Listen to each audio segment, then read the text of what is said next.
Well, good evening, everybody, and welcome to David Smith Stadium at Raymer Field on the campus of the University of Wisconsin, River Falls. It's Big Rivers Conference football once again right here on the River Falls Sports Broadcasting Network.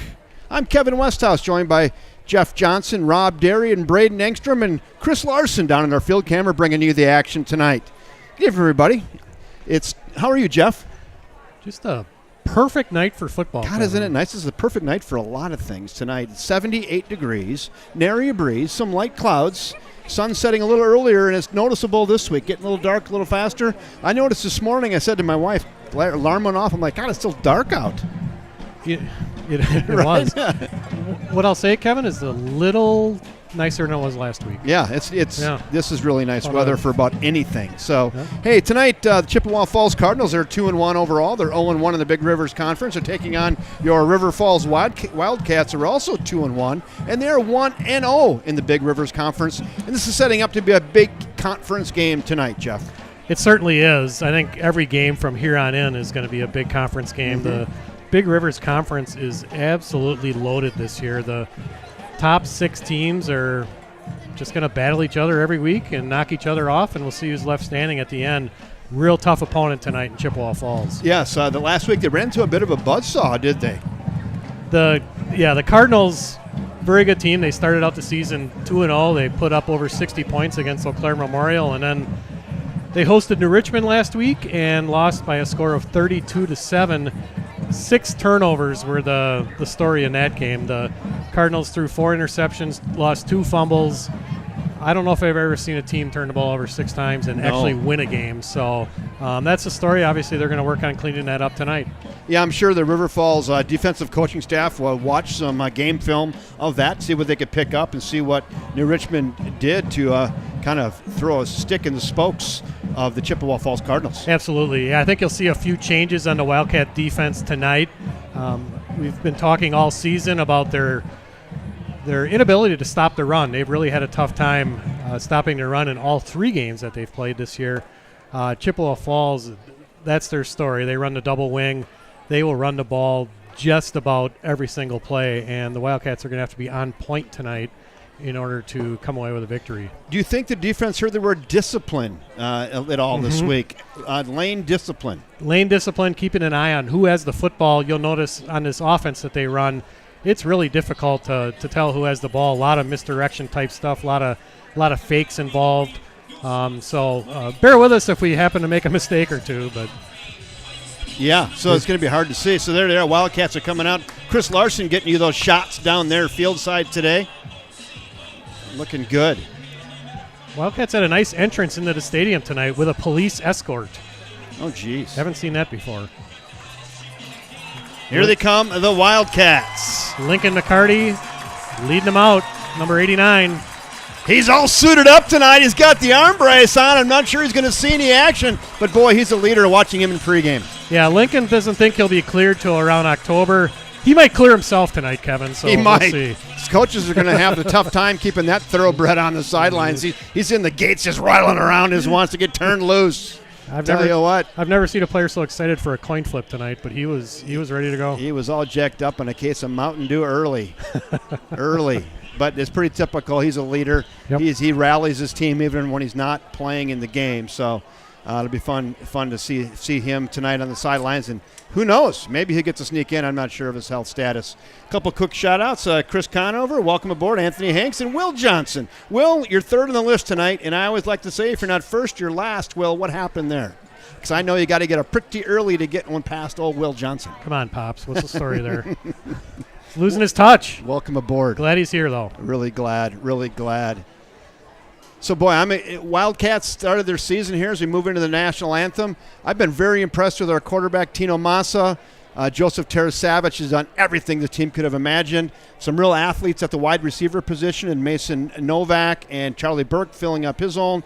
And then our future Iowa Hawkeye, Mr. Eli Johnson, doing a really good job there at the tight end. Yeah, you hit on it perfectly, Kevin. A lot of juniors that are in the skill positions. Tino, Tarasavich, Mason Novak, all juniors, doing a nice job in their first extensive varsity experience this season. Eli Johnson, he's always somebody that the defense has to pay attention to.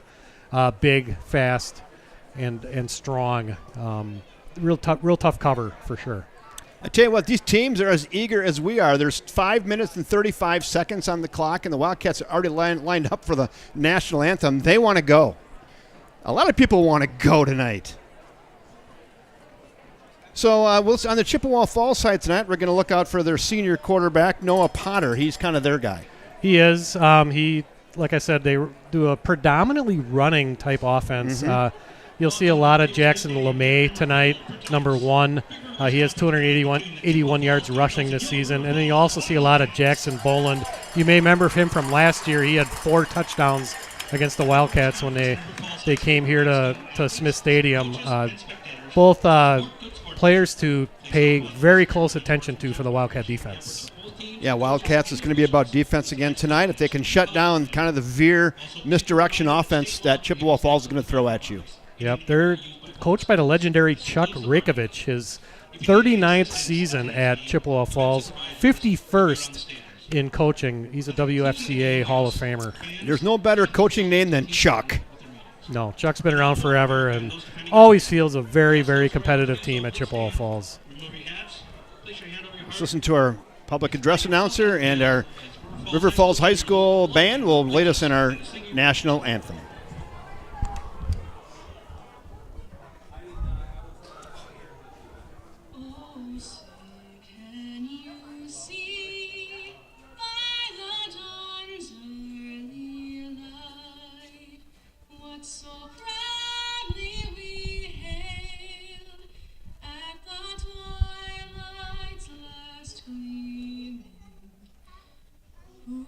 Stripes and bright stars through the perilous fight, o'er the ramparts we watched were so gallantly streaming,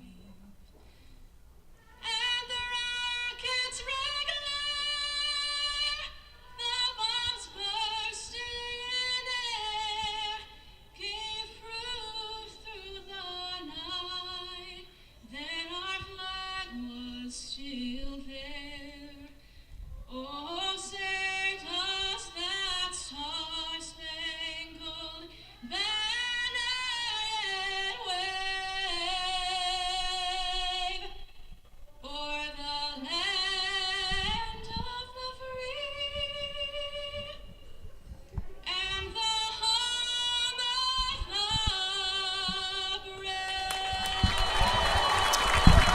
Wow, what a beautiful rendition of our national anthem. Everything except the flyover tonight, Jeff. Wow. That was something else. Just absolute fantastic job. And a beautiful setting here at David Smith Stadium on the campus of the University of Wisconsin River Falls. It's Big Rivers Conference football tonight. The 1-0 River Falls Wildcats will take on the 0-1 in conference Chippewa Falls Cardinals. And now your starting lineups. Now introducing the starting defense. Defense for River Falls. Number 2, defensive back, Anthony McPherson. Number 4, defensive lineman, Eli Johnson. Eli Johnson. Number 10, defensive back, Preston Johnson. Number 16, defensive back, Cal Oskard. Number 19, linebacker, Fade Dreyer. Number 29, defensive back, Blake Schneider. Number 32, defensive back, Charlie Lash. Number 34, defensive lineman, Logan Gore. Number 44, linebacker, Riley Uskard. Number 56, defensive lineman, Brady Stabenoa. And number 91, defensive lineman, Austin Stelreich. And the rest of the Wildcats under the direction of head coach. There's your starting 11 for defense. So the Wildcats will receive the ball this evening, I believe. Yes, they will. I believe they wanted to flip. It certainly looked like, and they did elect to receive. So we'll see that Wildcat offense that we just discussed, led by quarterback Tino Massa. Exciting. Friday Night Lights. Here we go. I got some goosebumps. It's a full crowd tonight, pep band. It is patriotic night in the student section, and they believe. Good student turnout today. Much better than the last time we were here when we had a noon game, unfortunately. So nice to see a good crowd tonight here at David Smith Stadium. Hey, Mike Dolce and Danielle Roberts and Sandy Lynham. Welcome aboard. Glad to have you all here. Big Mike, welcome. God, it's a good atmosphere, Jeff. It never gets old, does it? No, it doesn't. This is a great time of year. Nothing like Friday Night Lights, especially in this beautiful venue here at UW River Falls. Just an absolutely gorgeous night in River Falls, Wisconsin. Kevin Westhouse, Jeff Johnson, Mr. Rob Derry, and Braden Ekstrom bringing you the action tonight. And here we are up in the booth. Thank you, Chris Larson, for bringing us the shots down there. Not to be confused with Joe Buck and Troy Aikman. That is for sure. Absolutely not. Nope. Back to receive for the Wildcats, number 0, Charlie Burke, number 32, Charlie Lesh. Burke and Lesh deep. Burke on the near side, Lesh on the far side. Ball's teed up on the 40. I think that's number 14, Jared Erickson kicking off. Yes, it is. It is. And Erickson's kick is away. It's a high end over end kick. Fielded on the 15-yard line. Moves up the far side. Got a little bit of room. He's got the 30, the 40, and knocked it out of bounds at the 45-yard line. That was Brecken French with the return, number 20. Brecken French on the return. Kind of not a total up back, but he was second level. Fielded on the 15. A really nice return by Brecken French for the Wildcats. Nice start there. Good field position for their first series. Willow set up shop, 1st and 10. 6 seconds expired on that play there. Wildcats coming out with the 2 receiver look, both on the far side, Burke and Novak. Eli Johnson on the bottom of your screen. Pistol formation to start out. Tino Massa hands it off. Joey Tarasavich moves it up the middle. Nice tackle by Braden Jaquish. Gain of 3 on the play. Yards are going to be a little tough to come by for the Wildcats rushing game tonight. Chippewa Falls with a very stout run defense. Ran right at him there. Gain of a long 3. Looks exactly 3. It'll be 2nd and 7 for River Falls. Eli Johnson splitting out here to the near side. He's guarded by Jackson LeMay. He's got about 6 inches on him. What do you think? Height-wise. Minimum. Play action, little flip to the far side. That goes over to Burke. Burke's got first down yardage and 1 more. Gain of 8 on the play. They needed 7. Little fake up the middle, and they hit Burke. Charlie Burke in the flat over there makes a nice catch and rambles forward for 8. 1st and 10, move the chains. Wildcats trying to get Charlie Burke out in some space, one of the fastest players on the Wildcats. And nice pitch and catch that time from Massa. Nothing fancy. Massa's been putting it right in the numbers quite often this year. He did have 3 interceptions last week, but 2 of those were tipped at the line. Yeah, and caught by defensive linemen. Yes. 1st and 10, ball's on the 48-yard line. Under center this time. Handed off to Tarasavich. He's got a little bit of a seam. Runs in behind the Beggs and gains 6 on the play. Now the whistle blows it dead. Yeah, nice job running right behind the inner part of the Wildcat offensive line behind the center and the 2 guards, and excellent first down gain for Joe Tarasavich. They've got some beef in the middle. They do. We'll call out their names. Number 50, Connor Bannon. Number 51, Vince Anderson. And number 63, Griffin Klecker are out there. And number 75, Sam Simpson on the far side. You can never forget him. He's the biggest unit out there. Tarasavich again, he's going to go in behind Simpson on the far side. Tripped up in the backfield. He's going to be a yard short. It'll be 3rd and 1. Yeah, the one person I didn't mention, number 53, Brooks Rivard, the senior. You'll see Brooks play a little bit of defense tonight as well as offense. We saw some of that last week. Tarasavich coming out of the game, into the game for the Wildcats will be Luke Anderson. Also into the game, number 77, Caleb Thompson. Wildcats going with a 6 offensive lineman look here for this play. Big package. Is that Lesh in the backfield? That's Charlie Lesh. Charlie Lesh in the backfield. They're going to pitch it out to Lesh.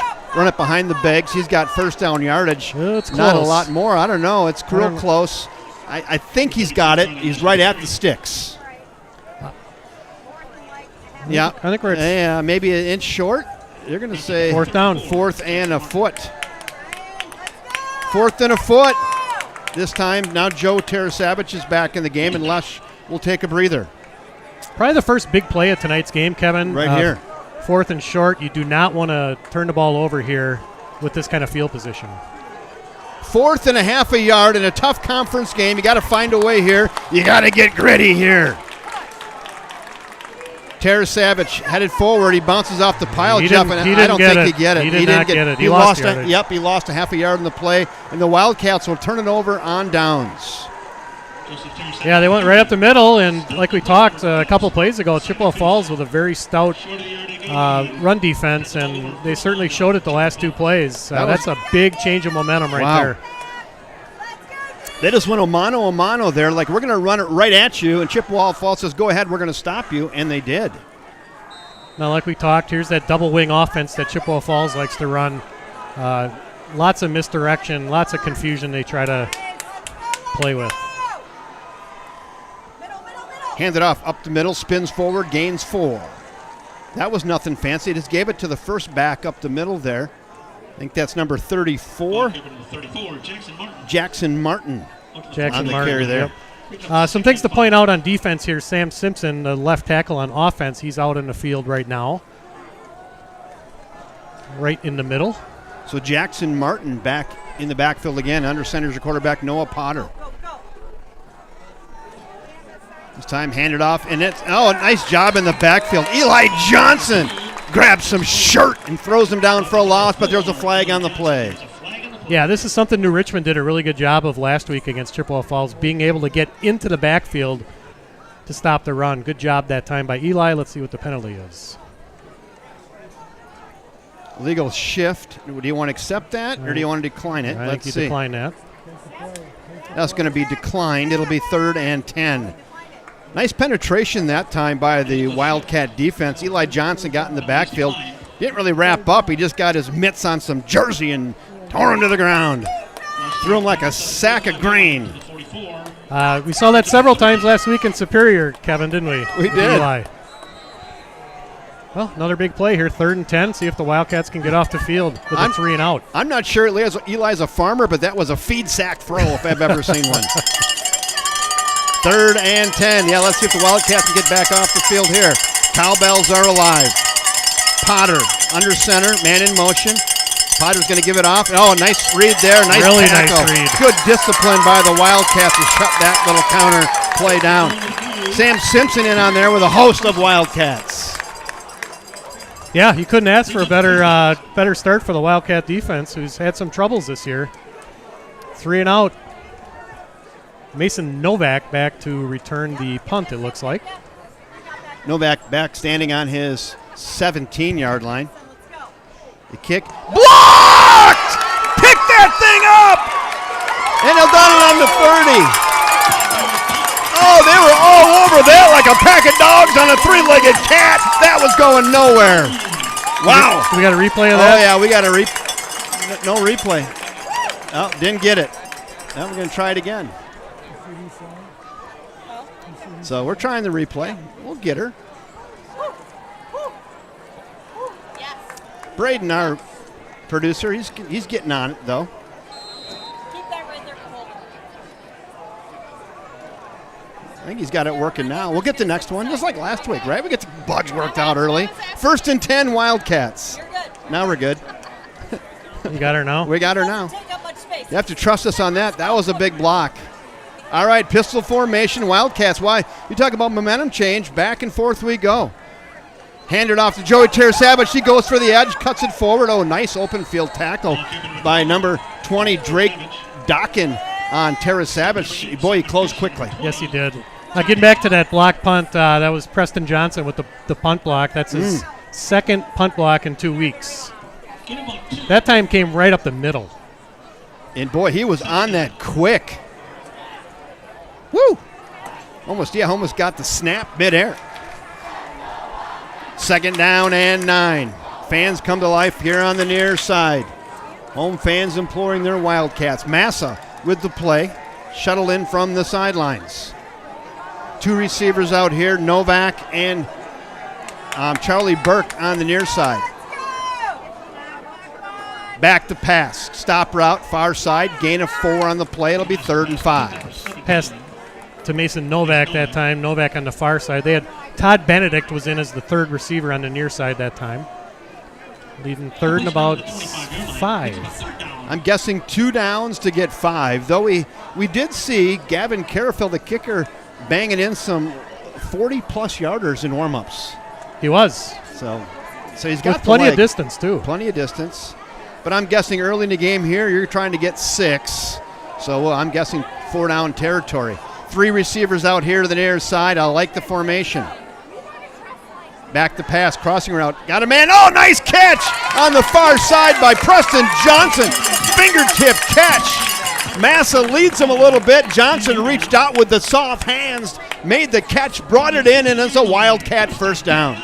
Pretty. Pretty tough catch for real tough. A guy that doesn't play a whole lot of receiver. He led him maybe a little bit longer than farther than he wanted to, and he had a player coming right at him and was able to catch the ball and bring it in. And that ball had a little hair on it, too. That was a pretty sharp pass across the middle.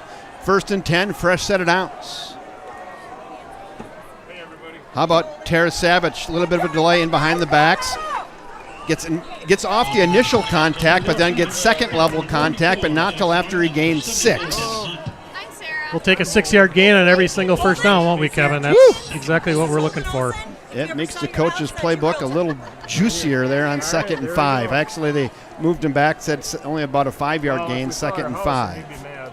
No, because I'll finance your next one. It's fine. It's fine. Wildcats in the Sunshine Fund red zone.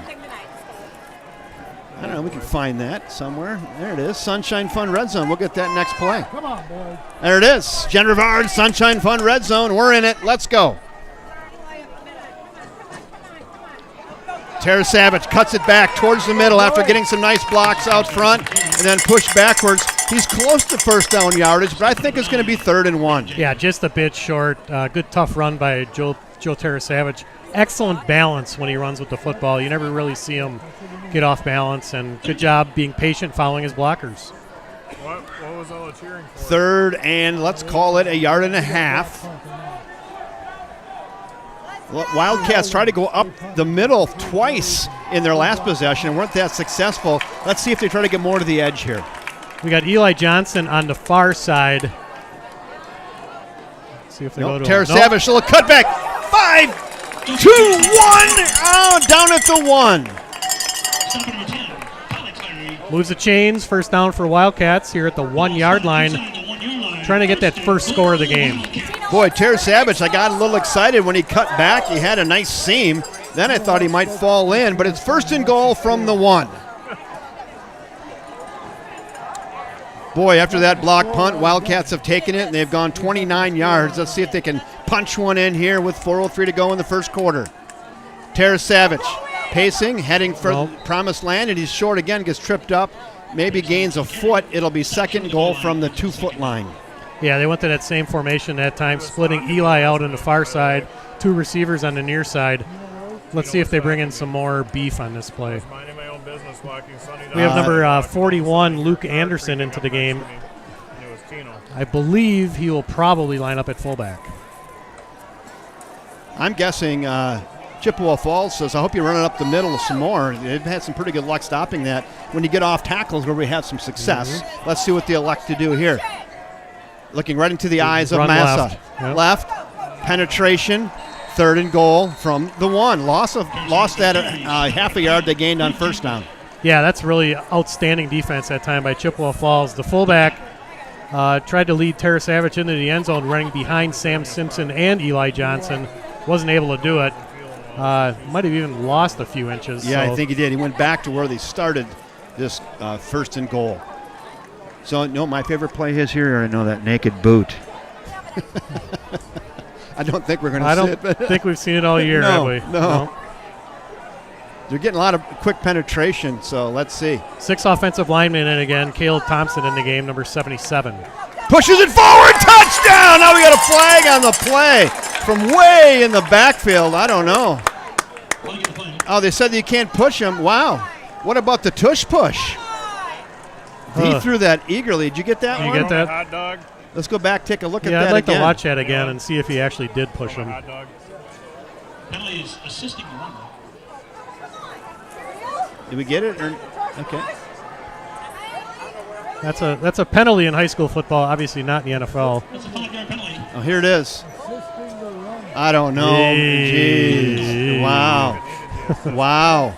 I think that was Paul Horning with his calling touchdown in the back, wasn't it? Yeah. Yeah, and Chuck Mercy. Wow. Yep.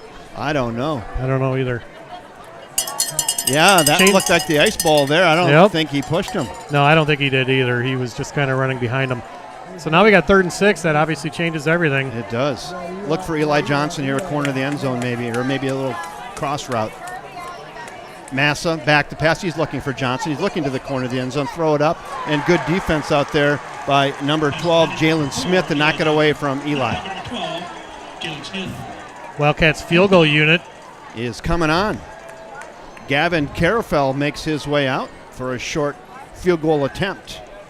Boy, 1st and goal from the 1. Couldn't punch it in. Yeah, they had a lot of momentum after that block punt, and they got to settle for a field goal attempt here. Mm. This would be about a 23-yard field goal. Todd Benedict on the hold. The snap is good. The hold is good. The kick is up. It might have been tipped, and it is no good. It is wide left. So, wow, what a stand there for Chippewa Falls. Wildcats get down to the 1, and they come away with no points.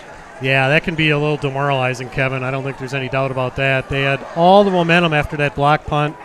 Was able to get inside the red zone, inside the 1-yard line. Think they scored, and then everything is called back by a penalty and left with nothing. Wow.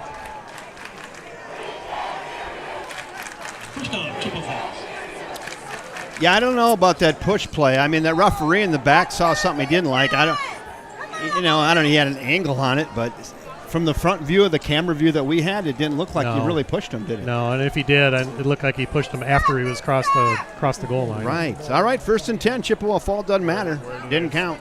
And we're a little biased. A little. Just a tinge. Just a little bit. We're 70% homer. And now we got our flags, and this one play blew up before it started. False start on Chippewa Falls. False start penalty against the Cardinals. We'll push it back 5 yards. 1st and 15 from their own 15. Hey, Ryan Kuzlik, he said, let's go Cats from Ohio.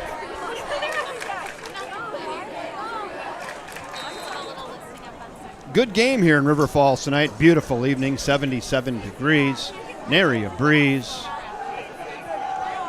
And a good one. 1st and 15. Noah Potter under center. Hands it off to his big back. That's Jackson LeMay who gets the edge, still going. And LeMay is pushed out of bounds after a gain of about 5. It'll be 2nd and 10. Got back to the original line of scrimmage. Pushed out of bounds by a couple of Wildcats here. 2nd and long. 2nd and 10. I wasn't predicting a defensive struggle. No, I was not either, especially given the Wildcats' inability to stop the run the first 3 games. So far, long way to go, obviously, but so far they've looked much better.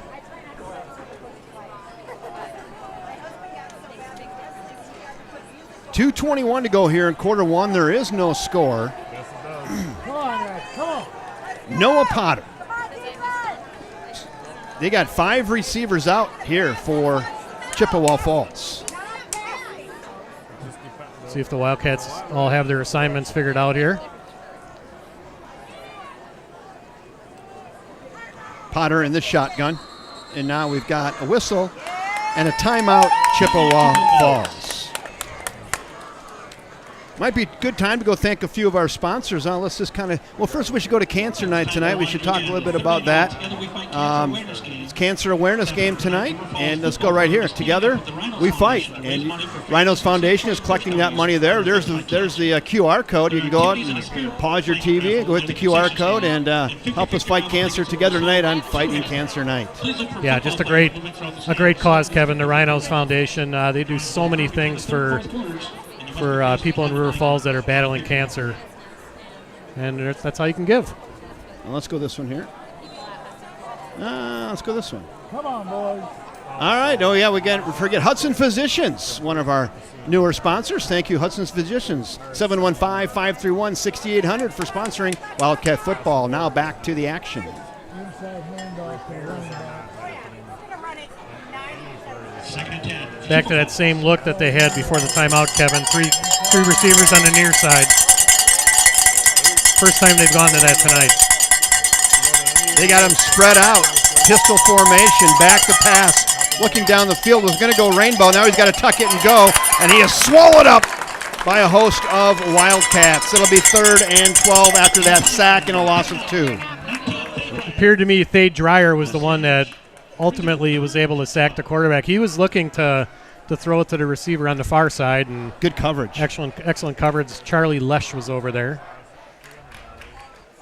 3rd and long. 3rd and 12. Potter and the Cardinals to the line. 3rd and 12. Spread out again. Watch Eli Johnson. Pin your ears back here, Eli. He's getting table. Got a guy here on the near side that is dropped. Boy, he had a man. That is Jalen Smith. And right through the hands of Jalen Smith, he put it right on him. He did put it right on him. Catchable ball for sure. Fell incomplete. And punt time for the Cardinals. Another punt for the Cardinals. Boy, he threw that right in there, and I thought for sure that was going to have, the play was going to go, and just fell through his hands. Maybe looked out of the corner of his eye and saw a blue shirt closing, maybe. So back deep. Who do we have back deep? Looks like Mason Novak again, We got a flag. End-over-end kick. Hits on the 45. Novak's thinking about getting it. He does field it. Moves it forward to the 45. And that's where he'll be taken down. Kind of a dangerous pickup there. That ball's wobbling and hopping. But there is a flag on the play. Did they pick that flag up? I don't see it now. I don't see it anymore. I did see him throw it. Oh, no, false start. And they're going to probably decline that, I'm guessing. Coach Scherzer saying, can we get 5 yards from where we stopped the play? Or not? I saw him ask that. Yeah. We'll take 5 from here. Why not ask? You're right. All they can do is say no. All right. We'll take 5 from here, or are you going to have him kick it again?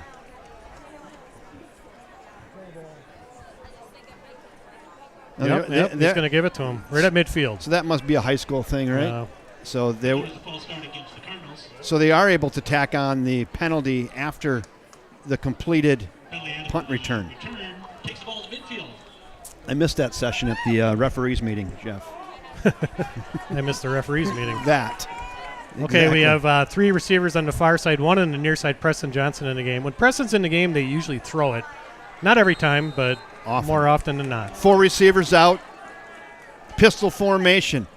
Nope. Give it to Tarasavage. Spins forward for 2.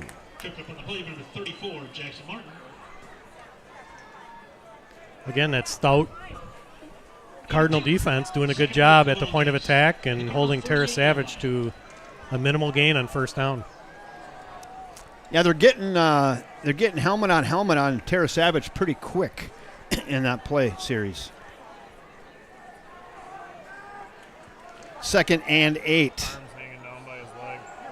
I think there's just been 1 pass by Massa and 1 for 1 over to Novak. No, 2. He 1 to Burke as well. Mm-hmm. Back to pass. Now here's that same play we saw earlier to Burke. Now he's dancing. He's slicing. He's dicing. That's a 1st down. He's got 9 yards and a 1st down. I think he got about 9 yards on that exact same play last time, and this time he gets 9 yards again, and they move the chains. Yeah, same exact play, like you said, Kevin, that they ran last time, both effectively. Yes. Move the chains. We're nearing the end of the 1st quarter. This might be the last play. It might be. Massa 3 for 3 tonight. Put him on the grinder board. Why not? He's had a real nice season. He has, yep. Number 50 for the Wildcats coming off the field. That's Connor Bamman. Looks maybe a little dinged up. We'll keep an eye on that. Yeah. Wildcats are pretty thin in their probably every position. Back to pass again. Same play. Stop route. Caught. That one's by Eli Johnson on the far side. He'll gain 4. Just a quick hitter, right? Take what they give you. And Eli Johnson goes up and makes a nice catch. And gain of 4. It'll be 2nd and 6. Excellent job defensively by Guyton Patro, number 6, the DB, giving up about 7 inches and almost 100 pounds to Eli and was able to hold him to a minimal gain.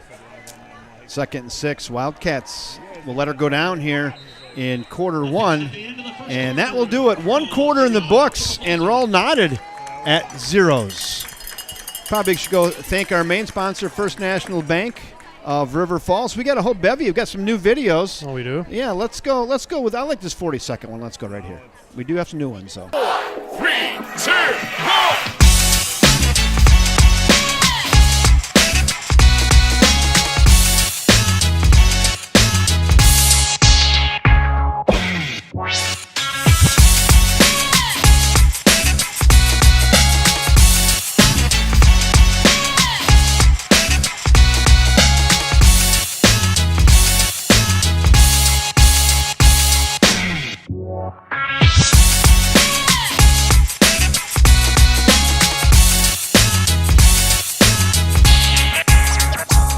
Thank you, First National Bank of River Falls, proud sponsors of everything Wildcat sport, right here on the River Falls Sports YouTube network.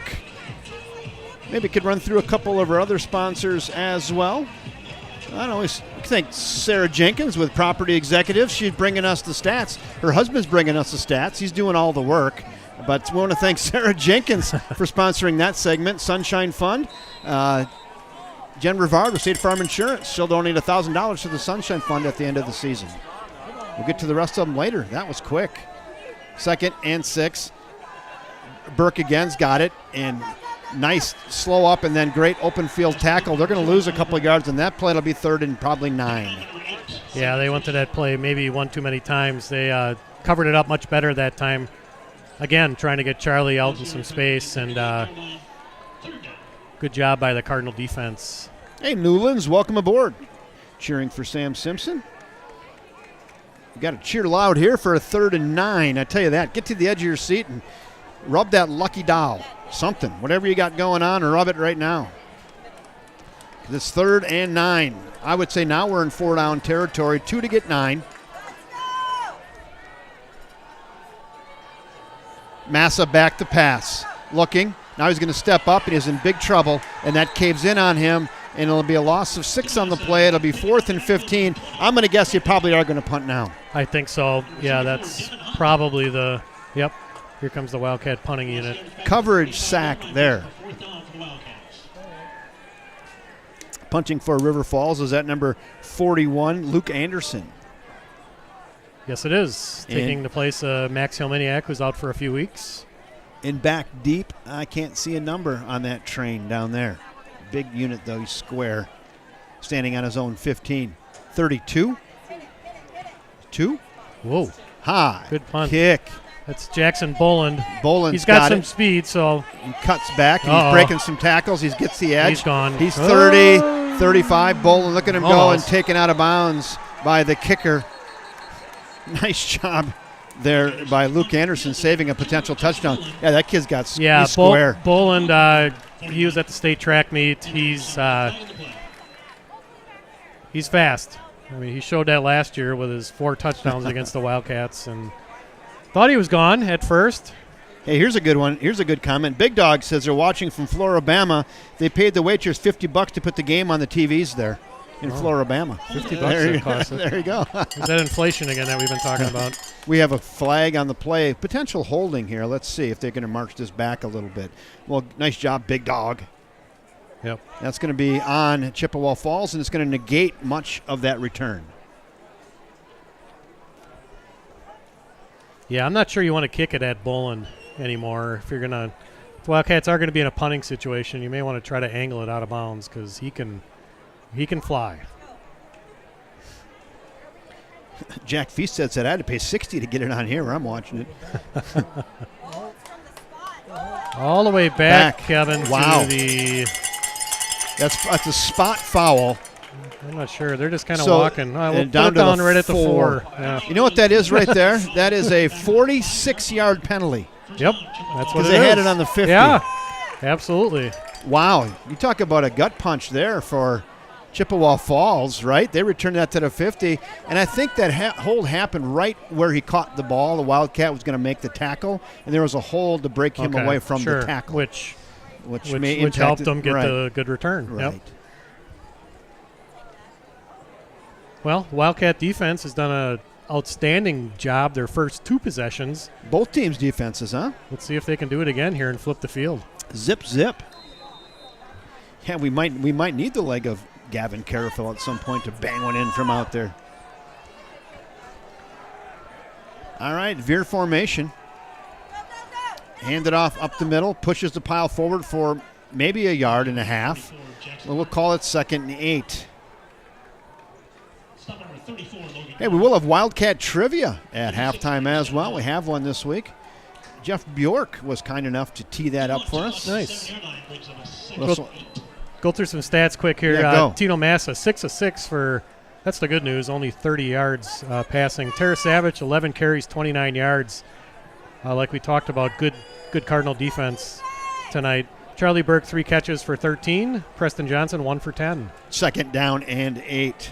Noah Potter, he's under center. Barking out the signals, trying to draw the Wildcats. Everybody's holding their water.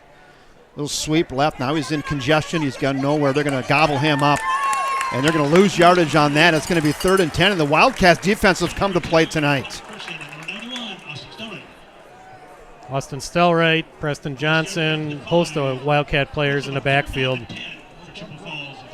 3rd and 10. Gotta like that. Hey, Billy Jensen, he says, great camera work tonight, boys. And we got Chris Larson down field side and Rob Derry, the artist, up here in the booth, and Braden Engstrom producing this whole thing. And they're the A-team tonight. Hey, John Parsons, welcome aboard. Watching from Algoma. You can hear that Wildcat crowd here right below us. 3rd and 10. More cowbell, please. There it is. There it is. Turnover would be nice here, Kevin. Noah Potter. They had 6 of them last week.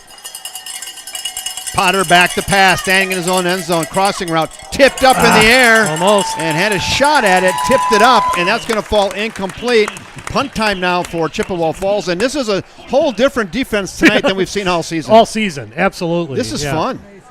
Absolutely. Another 3 and out, and 3 and outs are not easy against this Cardinal offense. No.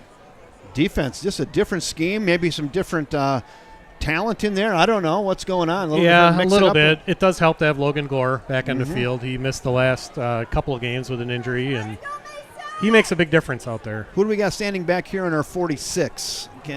Mason Novak. See if they get another block punt here. Preston's on the left side this time. They're going to fake it! Wide open! He is wide Caught! Open. Now we do have a flag.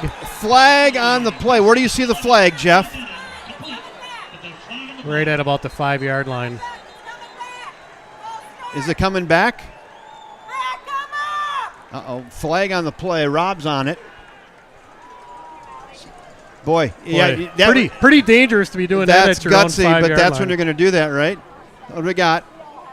Illegal motion. That's good. There They're we going to go. bring it back. Yeah. Wow. How fortunate is that? But, in hindsight, that's the right call, right? There's no way you're going to go for a 4th and 10 from your own 4. Right, but you got to be ready for it. I get that, and they're going to. Wildcats will learn from that. Never assume, but boy, that guy was wide open and a good pass. Let's go back, take a look at that, Jeff. Yeah, what happened on that motion is Preston shifted from the middle to the left side, and they didn't get set. on the near side, the blockers did not get set, so that was the penalty. Boy, our producer, Braden Engstrom. He's on it. I tell you what, if you need a camera guy, an editing guy, a film guy, you want to make a commercial, Braden Engstrom, ring him up. Call us. We had his number. The guy's good. Should we give it to him? I'm probably not. His phone will light up like a Christmas tree. Yeah. Trust me, we'd get you to him. Hey, Brady Stavanoa's family watching from Texas. Love to have you. All right, punt time again. Let's see if that's a high snap. That one's a high, wobbly kick. Get away from it. Get away from it. And gets a bit of a Wildcat bounce. It'll be down on the 35-yard line. And the Wildcats have absolutely flipped the field, or in great field position. They've been in great field position all night, but yet don't have any points. Yeah, he almost got that one, too. That was pretty. Real close to being blocked. That was pretty close. So we'll take it from here. Let's see if the Wildcats can capitalize on outstanding field position.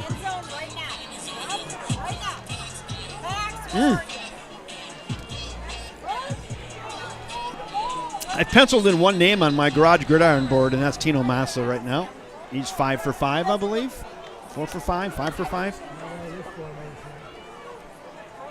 Hand it off. Tara Savage, patient behind the bigs. Pushes the line forward, gains 3.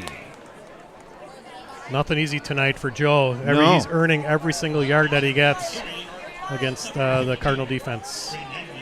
Yeah, they're dug in, aren't they? The Cardinal defense. They're ready to play. It'll be 2nd and 7. Keep an eye on Eli Johnson. He checked himself out a little bit there. I don't know if he got hit in the thigh or what happened.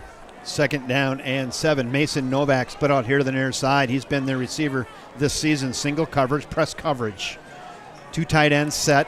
Massa under center, I formation. Give it to Joey Tarasavage, who busts it forward, headed towards first down yardage, and I think he's got that one. Nice hard run, patient run in there behind the bigs, and Tarasavage pounds it forward for a Wildcat first down. Pound on the ground. Or they call it pound and ground, I guess. Patient was the key word, Kevin. Yeah. You're 100% right on that one. Joe waited for his hole to open, found it, took the opening, and was able to carry a guy in for the first down. I like it when he just puts his hand right on the backs of the bigs and just gets patient, and then boom, for an extra 3. 1st and 10. River Falls, once again, we'll go I formation. 2 tight ends set, 1 receiver up top. Massa hands it off. Tarasavage bumped at the line of scrimmage. That one's not going to go for about 1 maybe. 2nd and 9. Not much that time. You're right. Keep an eye on Eli Johnson here. He's having his ankle retaped on the sidelines. Looks like he maybe twinged it a little bit. Hey, Sean Johnson, the Mount Horeb Johnsons Yeah. are hoping for a Wildcat win tonight. That's my brother. There you go. Yeah, thanks for tuning in, Uncle Sean. 2nd and 9. How about Novak? Post here. What do you think? Am I getting too greedy? No. You've seen it. Not yet. Tarasavage pitch out, cut back. Heads forward for about 5. It'll be 3rd and manageable. Let's call it 3rd and 4.5. You decide if it's 3rd and 4. It's not 3rd and 5. I know that. It's 3rd and 4.5. 4.5. Yeah, 4 down territory, I think, Yes. from here. Yes. Little too far, probably, to try a field goal. Yeah, I think maybe the defense is really lined up over the River Falls heavies on the left side. Yes. And they're over pursuing, so they decided to go to the other way where there's a little less traffic and had some success there. Yep, they have so far. So we have Novak and Kel Dumond, number 6, on the far side this play. Pitching out again, but now Yeah, we this had play is some going to be, we got some movement. movement, Yep. and it'll be 3rd and 9. Yeah, it looked like the fullback was kind of rocking a little bit when the snap was made. So 3rd and 9. Now we maybe go to some passing here. we'll see if they change their personnel out here. Right now we got a fullback in the game. 5:40 to go here till the half. There is no score. It's been a defensive struggle. Now Eli Johnson's getting back into the contest. He looks no worse for the wear. Strapping on his bonnet, and he's ready to go. Eli will replace Kel Dumond. We still have a fullback in, Luke Anderson, number 41. And I'm guessing the Wildcats will call a timeout here, Kevin, as they're not quite ready. And they do. Yeah, and that'll give us a chance to go thank our sponsors. Can run through some of those. Let's go here.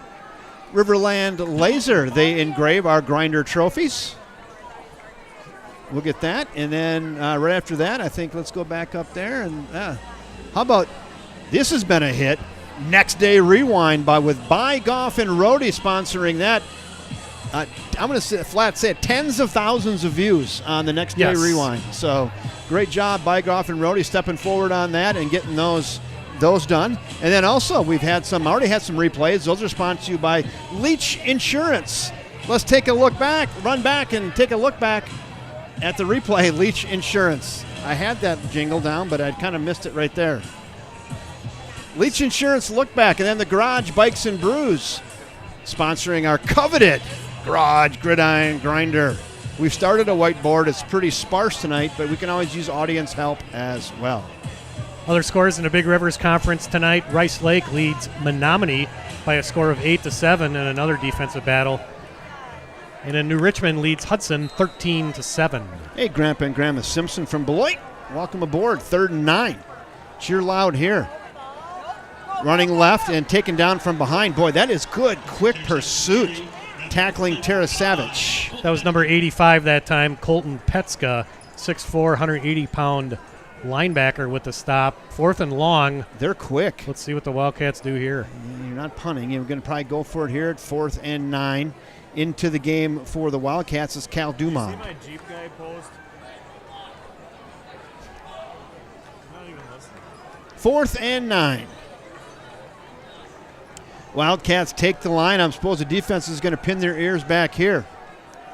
Boy, they're giving them a lot of cushion over there up top on Charlie Burke. Kind of challenging Charlie.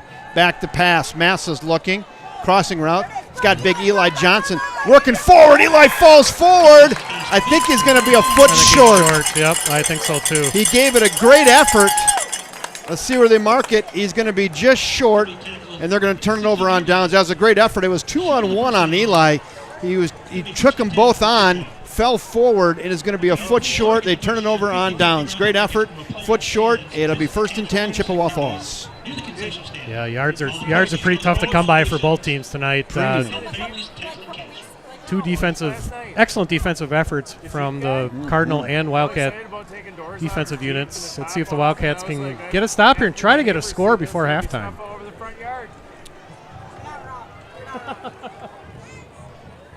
Potter hands it off, cut back. Good weaving, good bobbing, and there goes Jackson LeMay, and he gets out of the stack and then he's got a pretty fresh set of getaway sticks and scampers forward for about 20. That was all Jackson LeMay, Kevin. He yes. did not have a ton of room to run with, and he made several cuts back and forth, was able to get out in the open field, and I guess 15 is really what he got there. Yeah. First, the biggest, one of the bigger gainers tonight. 1st and 10. Man in motion. Cut back. Give it to the third guy. We got a flag on the play. That was given Noah Potter on the run there. If there's a flag on the play, I'm going to guess that's going to be a hold. That looked like a hold to me. In the area of holding.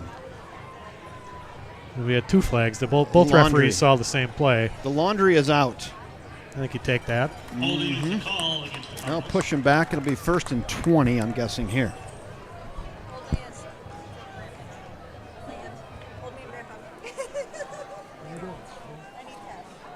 Wildcats clearly have changed some things up defensively tonight, moved some guys around in different positions. They've done an excellent job so far of holding the edge, not allowing runners to get outside, and just as I say that, they go to the spread here.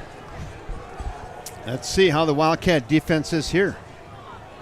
Back to pass, quick stop route, making men miss, but gains maybe one on the play. Yeah, that's Austin Stellright right there on really the play. Nice, and he's Austin. a defensive lineman making the tackle on a screen pass. Did a good job holding his lane and bringing the ball carrier down. He didn't panic and he didn't over pursue. He kept his fella square in front of him and it allowed him to make that tackle. Yeah, and I think a lot of that, you think back 2 weeks ago, that DC Everest game, we had a lot of players over pursuing right, during that game, and they've cleaned up some things defensively. 2nd and 20, maybe 19.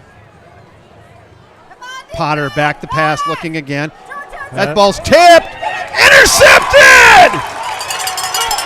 Cal Usgard, 10-5, touchdown! Cal Usgard catches himself a fly ball, returns it for 30 yards, and the Wildcats are on the board. Oh, baby, there you go, Jeff. We talked about turnovers before the game, Kevin.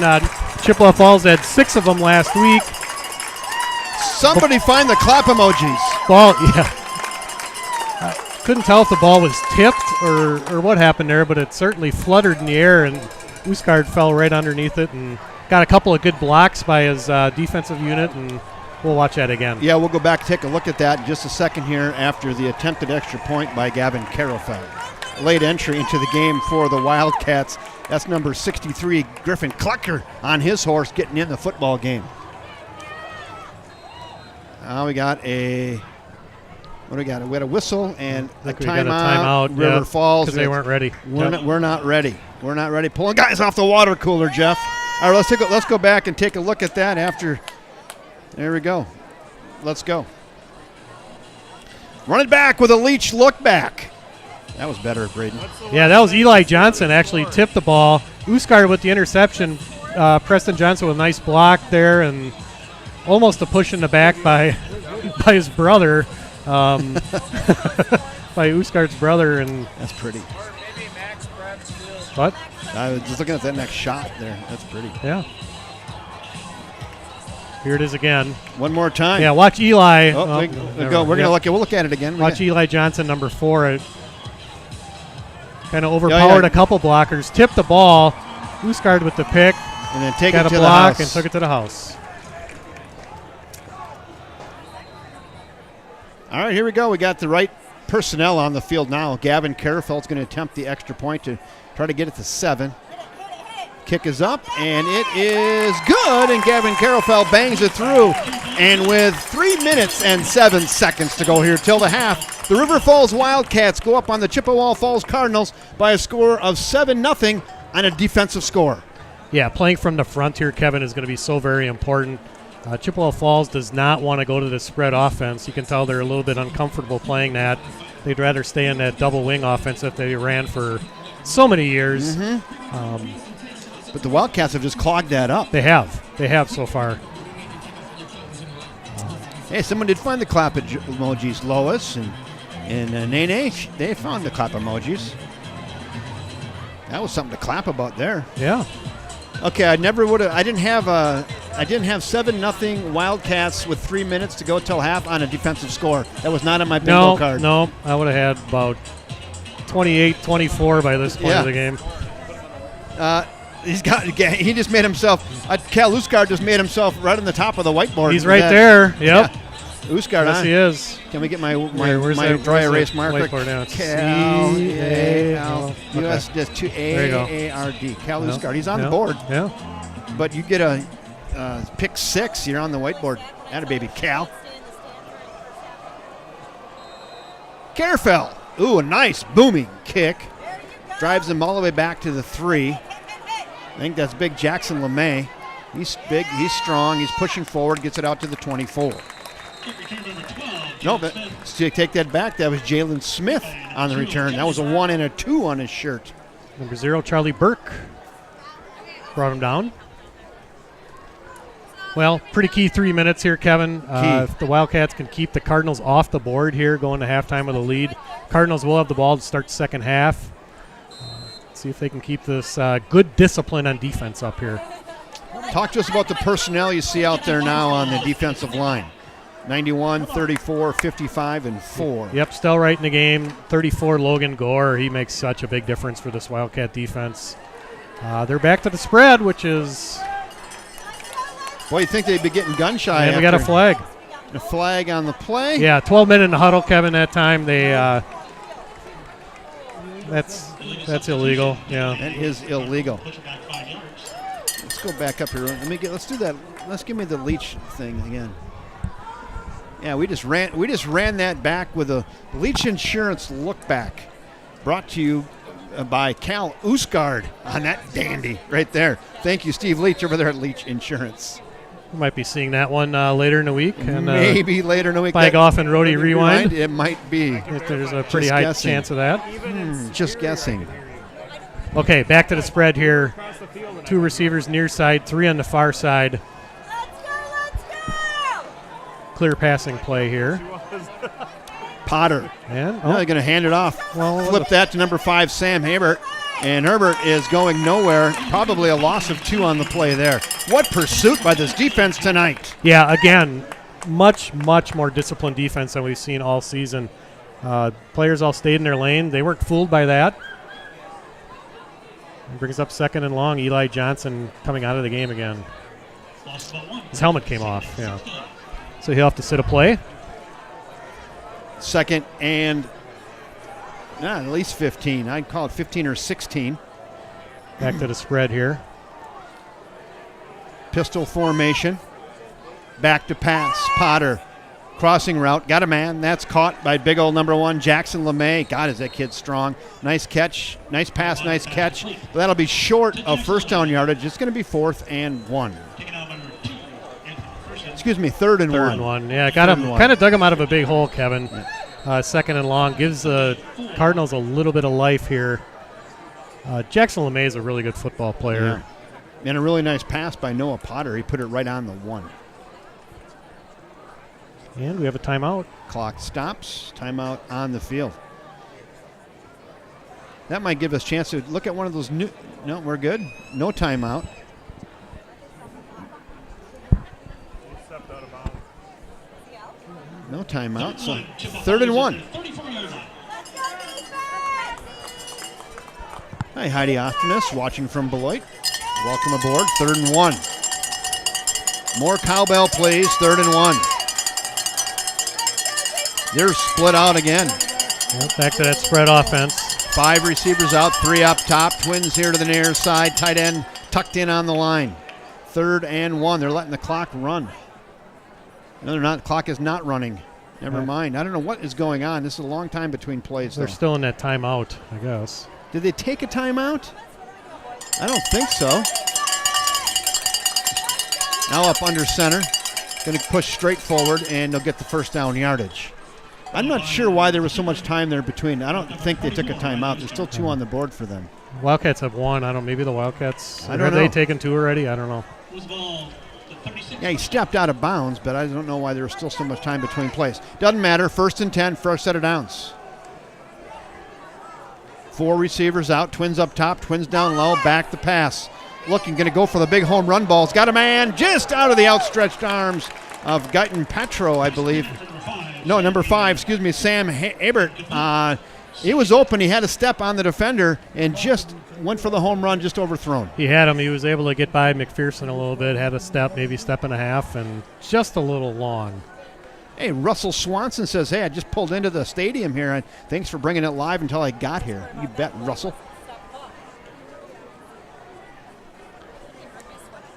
That's a parent who's got a kid in the band. He's just going to come for the band, and he's going to go back home and watch the rest of it online.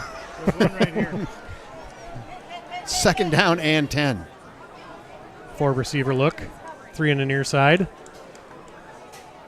Back to pass, feeling pressure. Eli Johnson jumps up, gets airborne. Now the quarterback going to scramble, move to the near side, and gains 2 on the play on the scramble. Does Noah Potter. That is a nice job downfield in the coverage, and he had to scramble and gets 3 on the play. It'll be 2 on the play. It'll be 3rd and 7. Yeah, 3rd and long, another key play here in this drive. Potter wanted to go deep. He was looking for his receivers. Nobody open. Had to take off and run. Get the Sunshine Fund in the house. I see that. We're going to have to go quick before the band. Crowded booth here. All right, 3rd and 7. 3rd and 7. 4 receiver look again. Back to pass. Looking. Home run ball once again. And, Nope. just out of the outstretched arms of Sam Hebert again. They see something they like over there, and they're trying to make that connection and almost did there and just dropped. Yeah, it was a good pass. Nice throw by Yeah. Pat Potter. He had him, caught him in stride a little bit. Not bad coverage, but we'll take it. 4th and long, and Punt time. Watch the fake again watch the here. fake again. Yep. Novak back deep for River Falls. It's 2 blocks in one game. A lot to ask. It Yep. is. They're going to fake it. They are They're going to faking run it. it. They might get there. They are They getting there. do. And more. Boy. That seemed kind of obvious, but they got to the edge and had plenty of running room. Tackled by Preston Johnson, but not till after he gains about 20. Yeah, they did not have the left side of the field covered up. And number 10, Colin Clary, 41-yard line of the Wildcats. 1st and 10. saw a running lane and took it. So much for getting off the field. Right. I just smelled that one. That was, it seemed obvious. They're going to try that down there on their own 4. This is a perfect spot for that. Yep. And they had the formation they liked, and he just took it and tucked it under his arm and went and made that pretty easily, actually. Yeah, kind of demoralizing for the defense, too. They had done a good job getting them off the field, and now they come back on. Have to make some more plays. 1st and 10. Potter again. Flanked by his back. He's back to pass. Gets it over to number 5, Sam Hebert, but they've been trying to get it to him. He's 30, 20, 15, 10, 5. Tutter. Pass complete to number Boy, you get a fake punt, you get 5 out in the open, and they put 6 on the board. Wildcats conceivably were looking at perhaps going into halftime with a 2-score lead, and now an extra point away From and who tying knows? this thing up. They might fake this. Keep an eye out for that. Hey, good play. They've been trying to get it to Habert, I don't know, about 5 times this game. They finally get it in his hands and turn him free. And he went off to the races. Good athletic kid. Kick is up. It looks good, and it is good. And with 1:28 to go here till the half, we are all knotted at 7 apiece. Braden, we get a chance to take a look at that again? Let's do that here. Jeff, what do we got? Giving now the final chance to purchase your 50-50 raffle tickets from a player in the stands. You have 3 receivers on the far side. Potter threw it to his receiver, and we had a couple guys overrun the play, and touchdown. Off to the races. Will be selling through him. Probably the first time today where we really haven't seen good discipline and good lane containment by the Wildcat defense. 1:28 to go here till the half. Let's see if the Wildcats can make something happen here.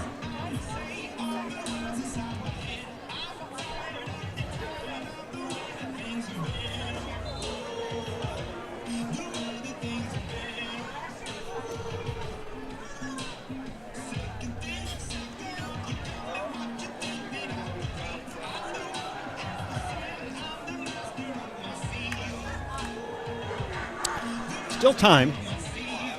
Wildcats have a timeout. Yes, 1 timeout left.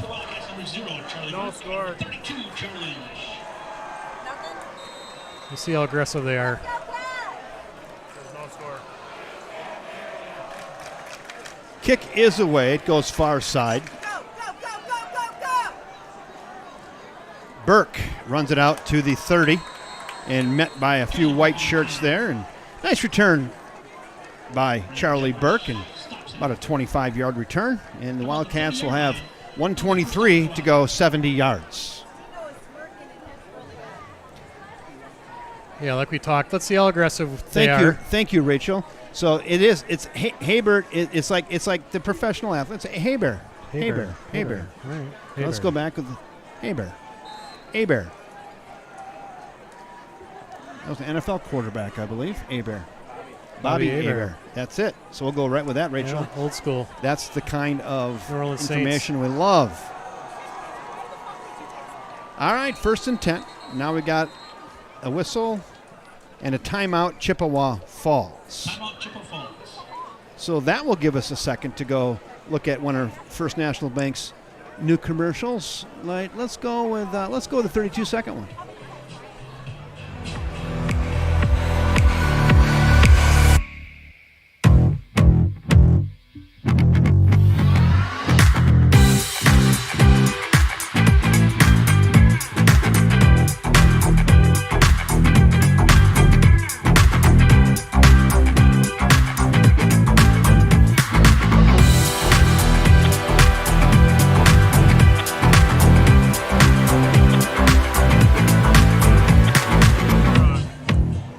Thank you, First National Bank of River Falls. That wasn't one of the new commercials, but we got a couple other ones queued up that will bring you at halftime. So now each team is down to 1 timeout. There's 1:23 to go till the half, and Chippewa Falls saw something there they didn't like and called the timeout. Hey, Scott Mann, welcome aboard from southeastern Tennessee. Rub the lucky rabbit paw. Massa back to pass, crossing route. And that is smelled out. Charlie Burke on an inside receiver screen. That's going to lose 3, and the clock will run. Wildcats do not look like they're in any particular hurry here. No. Also 2, 2nd and 12. No home run balls attempts tonight yet. Not yet. No.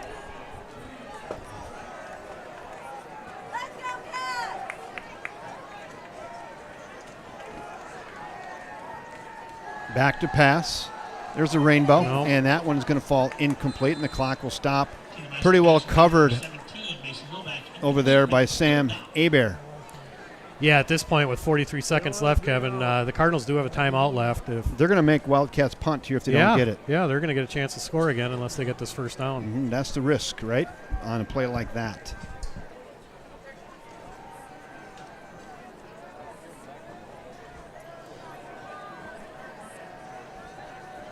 Cat-mouse game tonight. There's no doubt about it. Not a lot of room for error. A good one. Brewing up here at David Smith Stadium on the campus of the University of Wisconsin River Falls. Handed off. Tara Savage falls in behind his line. Gains 2. It'll be 4th and 10. And let's see if they call the timeout. They do.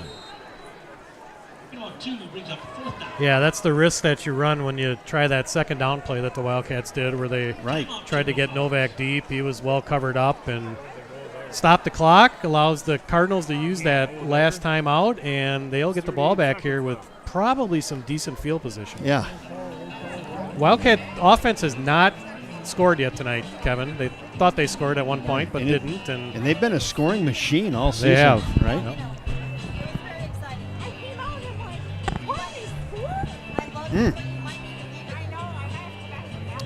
Yeah, I don't know.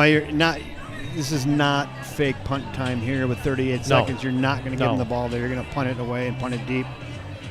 Wildcats have a sophomore punter out. He's their second string punter after losing Helminiak earlier in the year. So, yeah, I'd say there's no chance of that happening. None.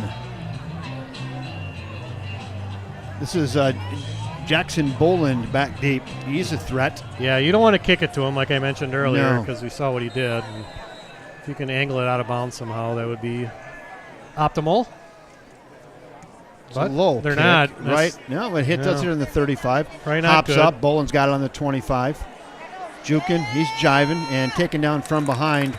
Nice open field tackle by number 20 for the Wildcats, Brecken French. French, Alboris as well on the play. That was optimal. I was a little nervous when Boland got the ball there. And he's athletic, isn't he? Yes, he is. Keep an eye on him on this play, too, number 2. If they are going to go deep, they're probably going to look for Jackson Boland. God, this is a great football game, isn't it? Tense. Back and forth. Tense. High drama. Boland on the near side, covered by Lesh.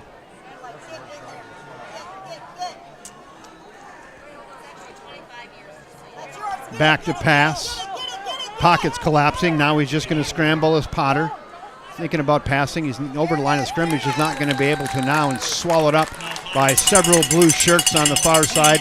And the clock is going to run. I think they'll be content to go into the halftime now. Why are they stopping the clock? Does your new place back right up to the golf Right. course? Nope. Yeah, why are they stopping the clock? Did they call?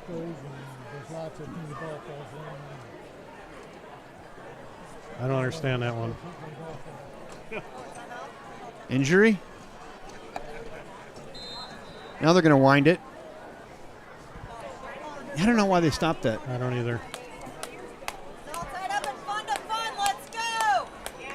Well, we're back to where we started. There is one half in the books from David Smith Stadium on the campus of the University of Wisconsin River Falls. It is the River Falls Wildcats 7, the Chippewa Falls Cardinals 7, and the River Falls High School Marching Band is ready to take the field. Why don't we turn his headsets over here quickly to a couple members of the Sunshine Fund. You go ahead. So hello. Why don't you folks introduce yourself? I know we've got Abby Treichel and Allie Larson. Allie Larson, and Miss Nygaard is over here as well. So you're not going to be able to do the talking because you don't have the headset on. So someone else has got to do the read. All right. So it's River Falls Sunshine Fund. These are the kids from the high school, and they're going to let us know what's going on with the River Falls Sunshine Fund this week. Miss Treichel. Okay. So. Yeah, let me get right there. You go. The River Falls Sunshine Fund is a nonprofit, student-led organization that was founded in 2016 to support a local family in need. Since then, our mission has expanded to provide financial assistance to community members facing various hardships. We work year-round organizing events and fundraisers to ensure we can continue offering help where it's needed most. We assist individuals and families affected by illness, injury, death, natural disasters, and more. Our community is fortunate to have various resources available, and we collaborate with our local nonprofits to ensure families receive the best support possible. For example, tonight is the 3rd annual Cancer Awareness Football Game. Proceeds from t-shirt sales, the 50-50 raffle, and donations will benefit the Rhinos Foundation, which supports family in St. Croix and Pierce counties impacted by cancer. In the past, the Rhinos Foundation has sent families our way, and we have done the same. Our partnership with the Rhinos Foundation allows us to combine efforts in many cases, extending even more help to families in need. We have a number of exciting events and fundraisers coming up, and we'll share more details in future broadcasts. If you want to learn more about who we are, what we do, and how you can support our mission, follow us on social media or visit our website at rfsunshinefund.org. And rfsunshinefund.org is right there on the screen for the folks at home. Where on social media can they find you? We have an Instagram, Facebook. upcoming, a Facebook, Twitter. All right, River Falls Sunshine Fund on Facebook, Twitter, and coming up on Instagram. Yep. All right, you're going to be throwing some shorts out there on Instagram, some good stuff? Yeah, it'll be good. Well, good. What's happened with the Sunshine Fund here this week? Anything good that you guys want to talk about? We just had a 50-50 raffle ticket at Johnny's tonight. We raised $100 there, so that was really fun. Good.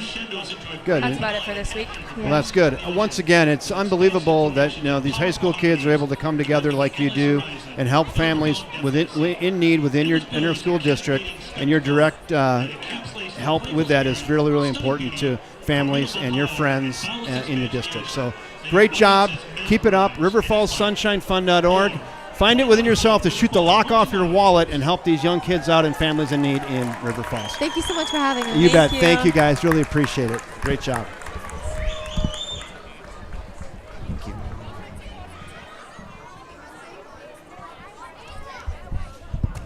This year, they were pretty good last year.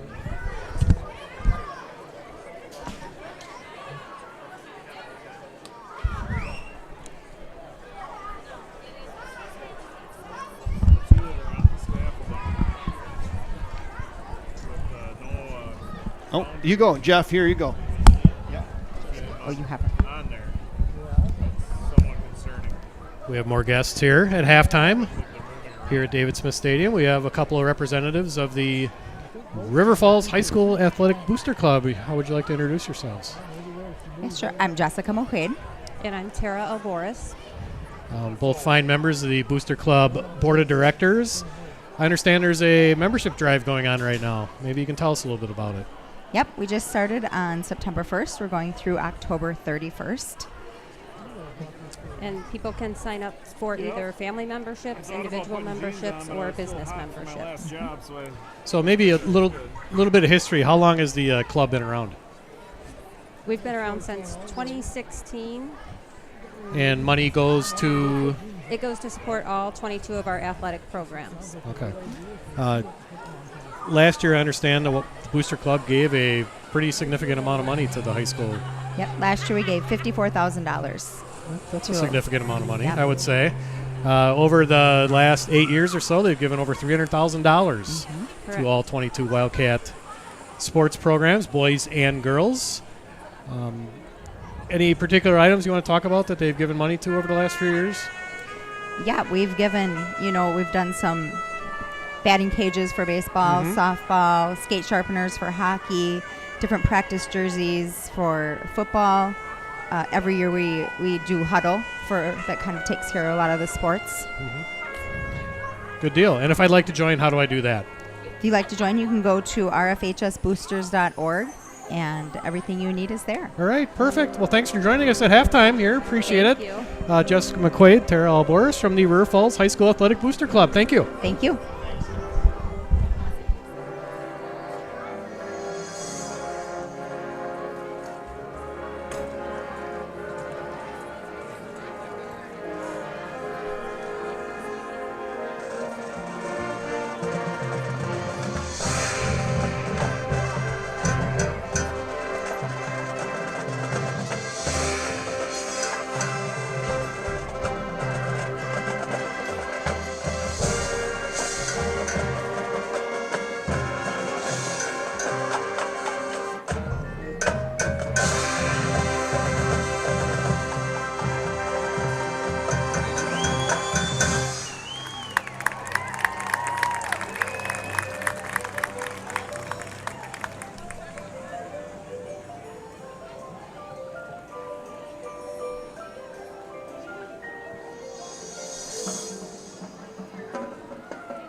got summer until the 26th. Then we're going to move it into fall. I'm hoping they get a landscaping down out there.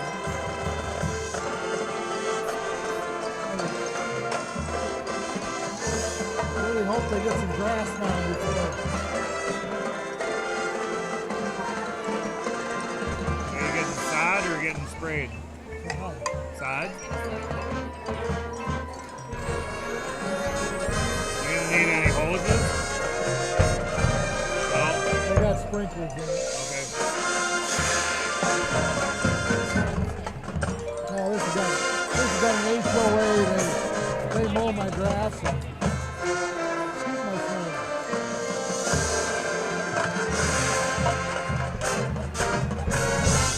Well, that'll be easy.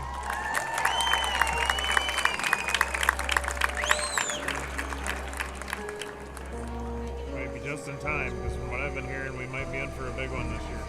That's what my wife, the other girl, has been saying.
trombone solo very often. Oh, that's what I played in high school. Is that right?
River Falls Marching Band would like to take this opportunity to thank the community and school district of River Falls, the administration, teachers, and staff of River Falls High School, and the Wildcat Band Boosters for their continued support.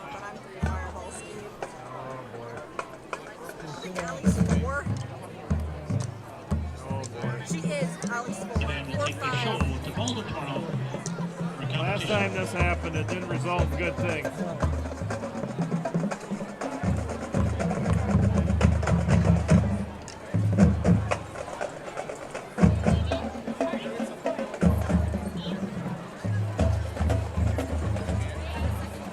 That's quite a little thing they got built there.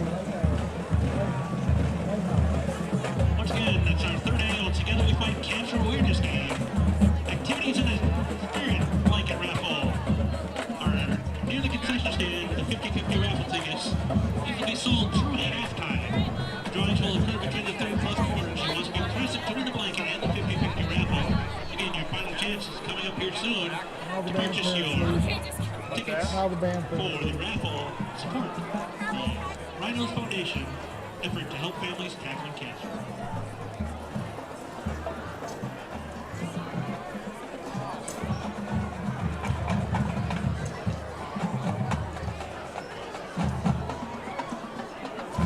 It's a good band. It's a good band.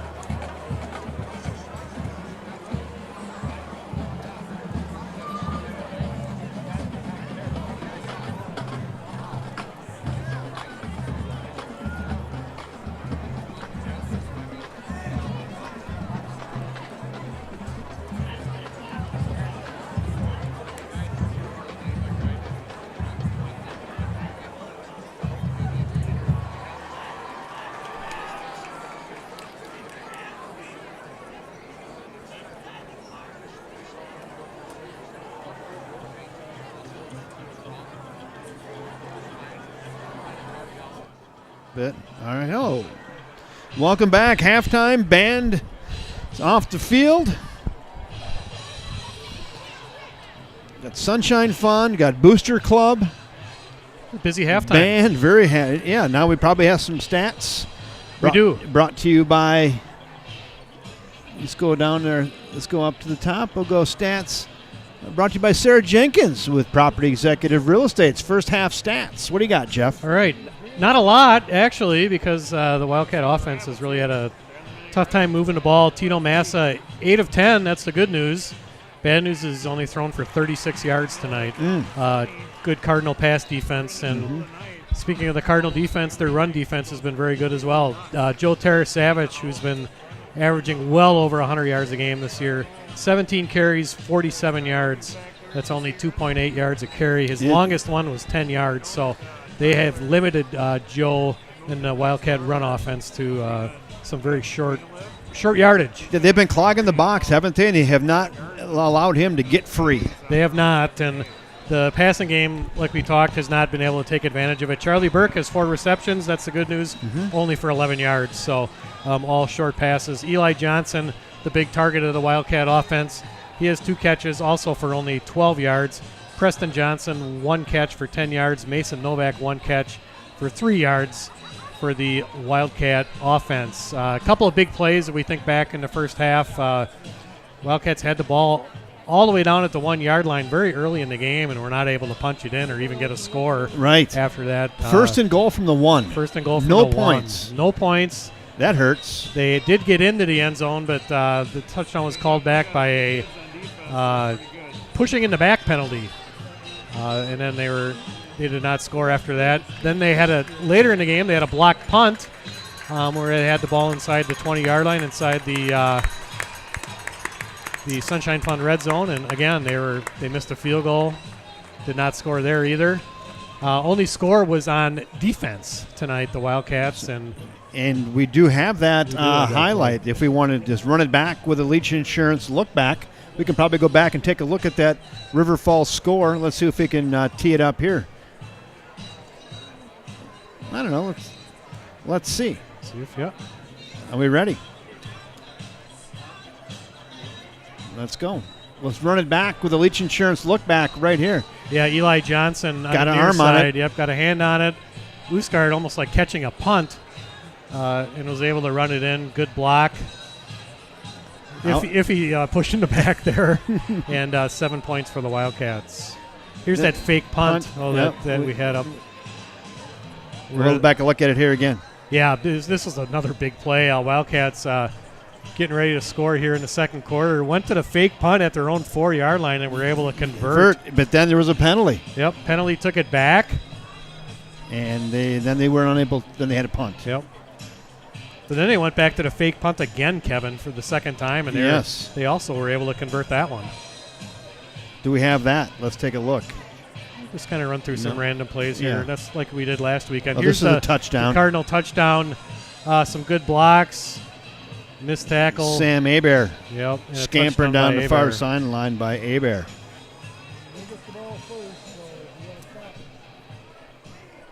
There's the interception again. That's all we got for the replays. Those are Leach Insurance lookbacks. Thank you, Leach Insurance. Let me pop up their logo on there if we can do that. Yeah, that's a nice logo anyway. Let's do it. Thank you, Steve Leach down at Leach Insurance, for letting us take a look back at the first half. Not a lot of highlights this first half, not as many as last week, but a couple in there. And one nice interception, pick 6 by Cal Uskard for the Wildcats. If you like defensive football, you've come to the right place. Wow, this is the game for you. 7-7. Did not have this on our bingo card. Okay, I'm just going to – people online aren't getting terrible, but I'm just going to say everybody just chill out a little bit. You know, a few shut-ups and no's, and just come on, remember, just be nice. This is a family show. Everybody's going to get along. So yeah, I think some of these people, John Doe, maybe you can yeah. So see ya. Yeah, you can't. You just keep it nice, because I've got all the controls here, and we can just eject you from the room, and we don't want to do that because we like people hanging around. Just be nice. Chillax. Just have some fun. John Doe says, "I love the Packers." Well, we all love the Packers. My gosh, I love the Packers. Yeah, they got a big one on Sunday, likely with their backup quarterback. Yeah, most likely. You know, they kind of keep flirting with the idea of maybe putting Love in. It might be a tease. We'll have to wait and see there. That's what I would bet. All right, 2:25 to go here at halftime. 7-7's your score. I would get all your snacks handy, because you're probably not going to want to be leaving the TV room that much here in the next 2 quarters. It's going to be a good one. Yeah, and we haven't had a close game yet this year, really, Kevin. No, we've had all 3 games were essentially over early in the fourth quarter.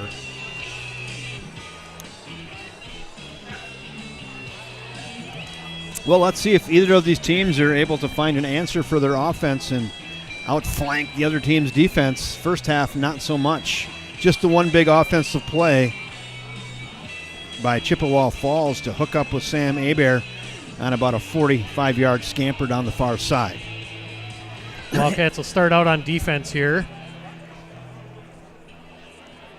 Chippewa Falls with all the momentum here after that late second quarter touchdown. Let's see if the Wildcats can get a stop early and get the ball back. And it'll also be interesting to see what kind of adjustments they've made at halftime. Had to give a shout out down in Holman, Wisconsin. Drew Clifford and the Lumberjack. And that's the Lumberjack's birthday today down there in Holman. Happy birthday, Lumberjack. And thank you, Drew Clifford from Holman, Wisconsin, tuning in here tonight. You've tuned into a dandy. I'm Kevin Westhouse, joined by Jeff Johnson on color tonight. Rob Derry, the artist, on the main camera. Braden Engstrom on production. And Chris Larson with our sideline camera. He's got the hardest job. Thank you, Chris Larson, down there. Bringing you some nice pictures. There's another one coming right into your living room. I don't think it gets us a lot more viewers, but it really kind of steps up the whole production. It does, yeah. It makes it look So, more professional than it is. Braden's got the ticker going down there. And Richmond 13, Hudson 7 in the third. Yeah, all these Big Rivers games between the top 6 teams are just going to be dogfights. Close game in Rice Lake and Menominee as well. Last time we looked, it was 8-7. Go ahead and follow on that like button if you like. Get this thing, make it go viral.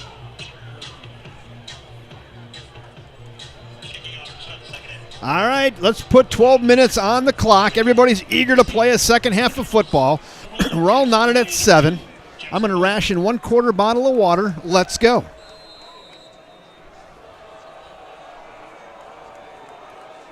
Luke Anders. No, excuse me. That's Gavin Carefell kicks it away. Fielded down on the 10-yard line. That's their big back, Boland, and he's good, and Boland's gone. 50, 40, 30, 20, and we have a flag, 10, though, Kevin. 5, flag on the play. That kid is lightning in a box. Pushing the back, they're bringing it back. Oh, what a break for the Wildcats. Oof. Wow. Number 9 for Chippewa Falls, Braden Jaquish, is incensed. He can't believe it. Wow. Wow, what a break. That kid, he was shot out of a cannon. He loves playing here at David Smith Stadium. There's no doubt about that. Let's go back and take a look at that, Jeff. See what we can see on the replay. Torched the Wildcats last year. All right, see if you can see the block in the back here. I don't know. Right? It happened early, and that kid is quick. He is in a whole different gear. Wow. A little high step at the end. Whew. That was impressive. Yeah, I did not see the penalty. You'd have to. Right up the middle. Nothing fancy. Hey, Cole Kraft, welcome aboard. Penalty takes the ball back to about the Wow. I'm not sure I'd kick to him again. That kid is No, really no. athletic. Jackson Boland. Whoa, Nelly. Jackson. Okay, they're back to the double wing offense here, Kevin. Wildcats have done a nice job stopping this so far today. Hand it off. Cut back up the middle. Bounces off a few guys. And taken down. Jackson LeMay on the carry there. So with the athleticism of Boland, I'm surprised you don't get him more in your offense more. Right, exactly, which is what they did last year. He caught 4 touchdowns, I believe. Boy, he had a fresh set of getaway sticks, didn't he? Wow. He was picking them up and laying them down. Whew. Gain of 3, 2nd and 7 now for Chippewa Falls. The long return off the legs of Boland was negated by a push in the back. Block in the back, I guess they call that. Handoff, there he is, got it now. He's got the edge, and he's got some speed. He's got a blocker. Let's see if they can get him out of bounds or not. He's fresh as a daisy and runs that one for about 35 yards. Wow. Yeah, he wasn't tired after that. So maybe that was their game plan. Rest him in the first half and then shoot him out of a cannon here in half two, and he has come out hard. Yeah, that's one of the first times today Wildcats have not done a good job holding the edge there. He was able to get outside, beat the defense, and big play. 1st and 10. Nose of the ball rests on their own 45. Hand it off or up the middle. That's a tough 2 yards. 2 yards and a cloud of dust. It'll be 2nd and 8.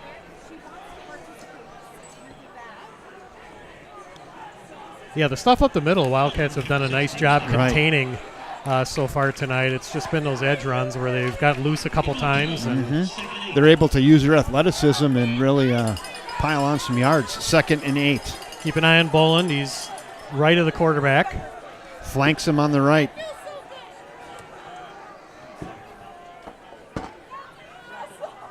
Nope, they're going to hand it off, give it back to Jackson LeMay.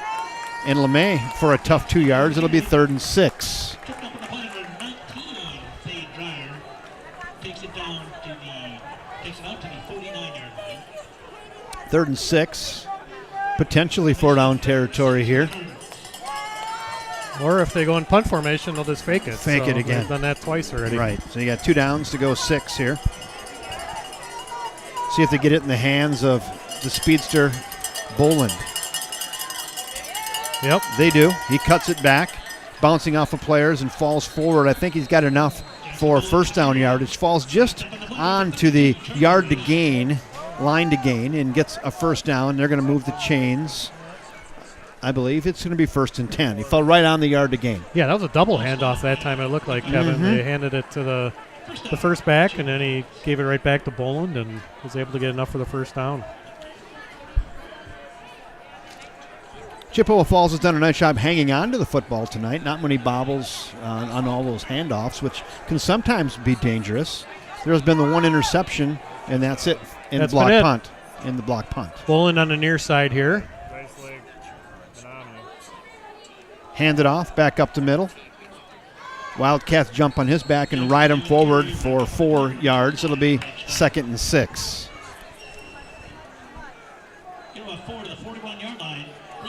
Stout defense by the interior portion of the Wildcat defense there.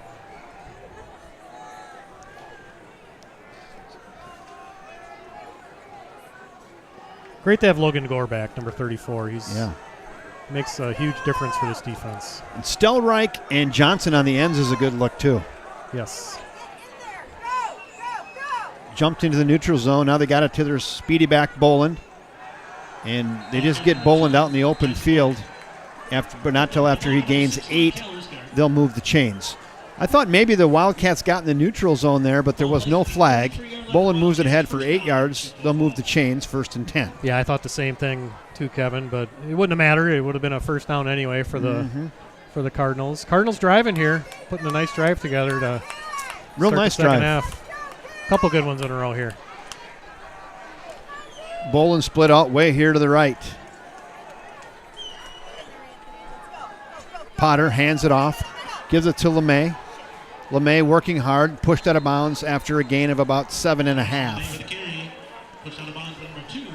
Number 2, Anthony McPherson on the play. Good 1st down gain. Gives the Cardinals the ability to run or throw here. You know, we didn't have time for Wildcat trivia. Maybe we'll get that between quarters if we can get there. That was a jam-packed full halftime. There it is, to Boland. Boland's got the edge. He's got speed. He's got the 10, the 5. Boland, touchdown. Just a delayed touchdown there. He got it on the kickoff return, and he looked just as fresh there on the edge, didn't he? He did. Where was he in the first half? We got a flag on the play after the play, I believe. That was a really, really delayed call. I believe he's going to flag Boland for spiking the ball in the end zone. We'll see.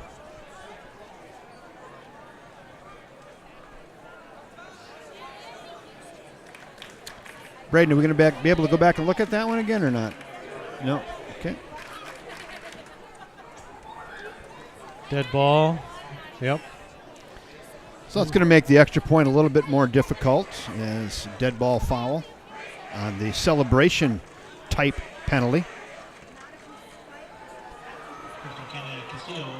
So maybe they're going to assess that on the kickoff. On the kickoff, it is. Yep. So the extra point will still be a 20-yard attempt here for Chippewa Falls, looking to go up 14-7.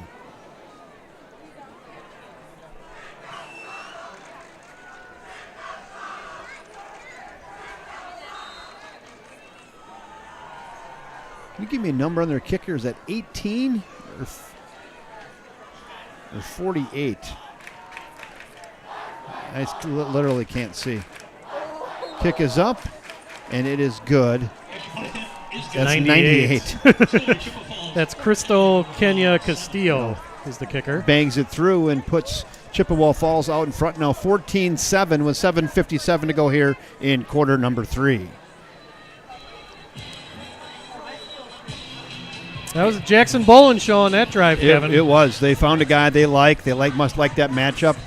I'm not sure where they were hiding him in quarter 1. Yeah, really the whole first half. They did an excellent job of containing him. Yeah. He's broke loose this half. This time he got to the edge several times and racked up quite a few yards. Nice drive after the kickoff return by Bolin was brought back due to a block in the back. And then they matriculated about 75 yards down the field to go up 14-7. Well, see if the Wildcats can counter here with their offense has really had a difficult time moving the ball so far tonight, and they're going to need them right here.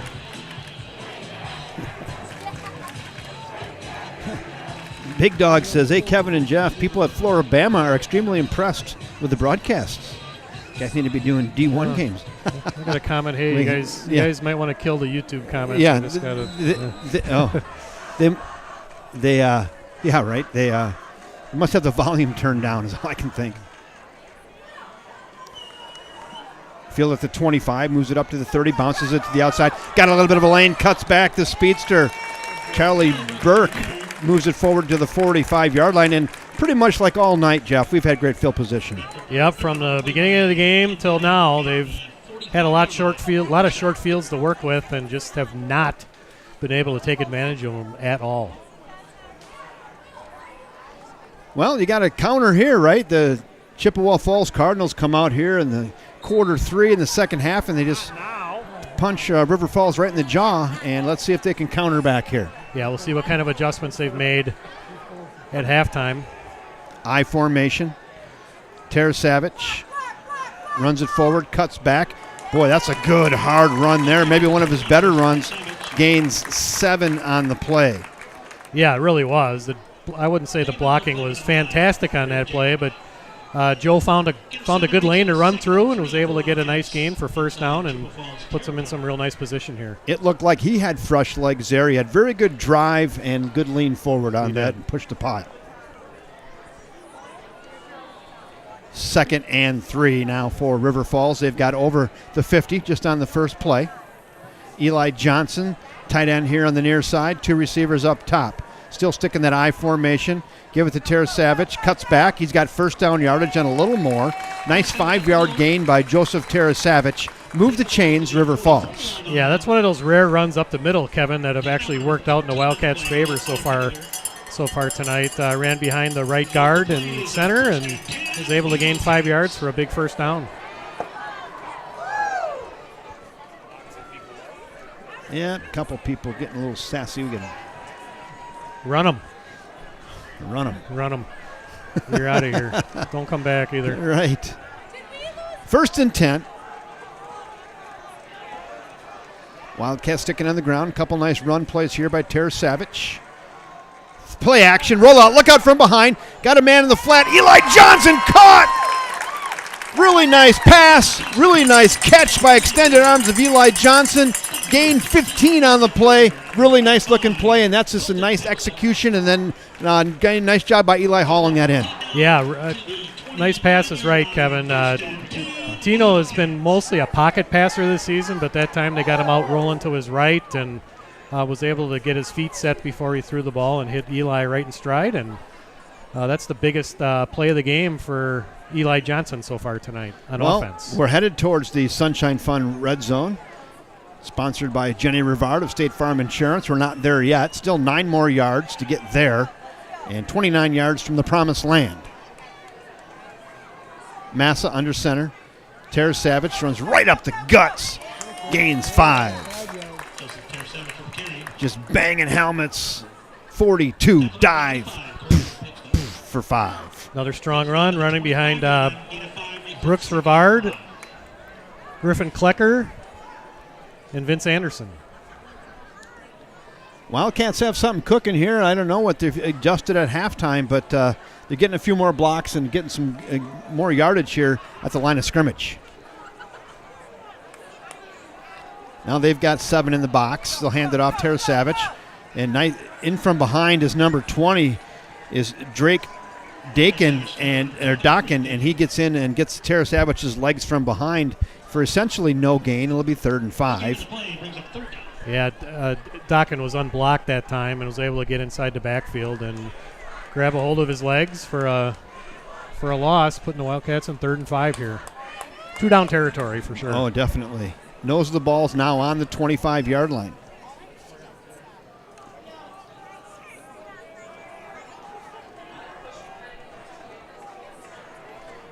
Luke Anderson and Tara Savage in the backfield. Pitch it to Tara Savage, bounces it to the outside. Now he cuts it back, headed towards 1st down yardage. He's going to be about 1.5 yards short, maybe 1 yard short. It'll be 4th and 1, and gut check time here again. Yeah, we've been here before tonight. Mm-hmm. You know, a lot of these 3rd and 1, 4th and 1s. And Wildcats offense has not been successful in these types of situations. We'll see what happens here. So when do you dial up the little misdirection or end around play to kind of slow down that very aggressive defense? Or a pass, maybe. Or a pass, You know, yeah. pretty risky on 4th down, but Yeah. this is 4th and it might be even closer to 2 than 1, Kevin. Yeah, it is. It's a strong 1.5 yards. Yeah, you just trust your offensive line, right? You got the big guys there. Let's see. They draw him off sides, and no flag, no whistle. Almost had him off. Pitch it out. Tara Savage caught in the backfield, bounces off, heads forward. Look at the kid work. He's got the 1st down. That was all Joseph Tara Savage. Wow. Yeah, they had him stopped. There's no doubt about that. And there was just a ton of want-to on that off the legs of Joseph Tara Savage. He's going to have to come out for a rest on that. Wow, what a play. They are going to go to a measurement here, actually. I think he's got that. I thought he just needed to reach the 20. He's well over that. I don't think he got the greatest spot in the world here, Kevin. But no. Let's see. Just get up on that. Let's see. We got some good camera work here. Extend the chains. 1st down. He's got it by that much. That's NFL material right there. Nice job on the field. Chris Larson bringing you that shot from downstairs. By 1/2 of a football. I thought he had it easy. By 1/2 of a football. I did too. You don't get shots like that very often in high school streaming sports. Yeah. That was great job, Chris. And Rob Derry, the artist. Up here. A couple of professionals. They are. 1st and 10. They convert the 4th down. Now it's a fresh set of downs. Now we are in the Sunshine Fund red zone. We'll get to that graphic next.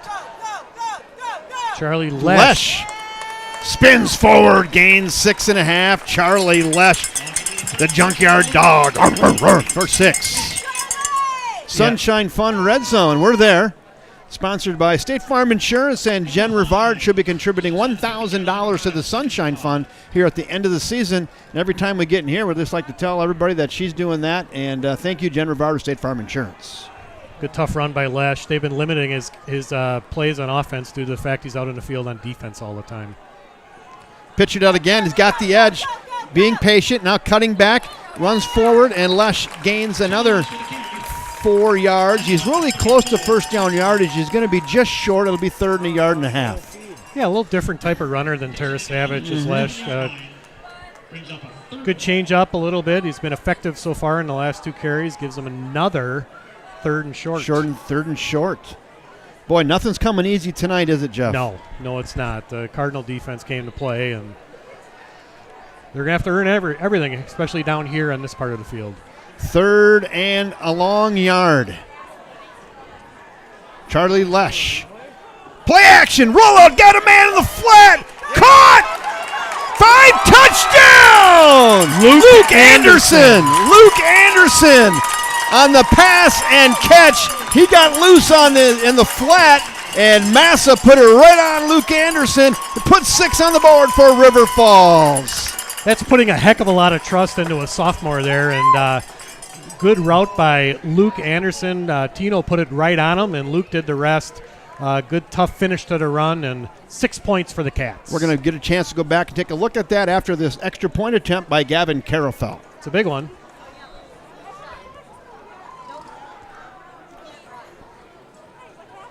Snap, the hold. This kick is up. It looks good, and it is good.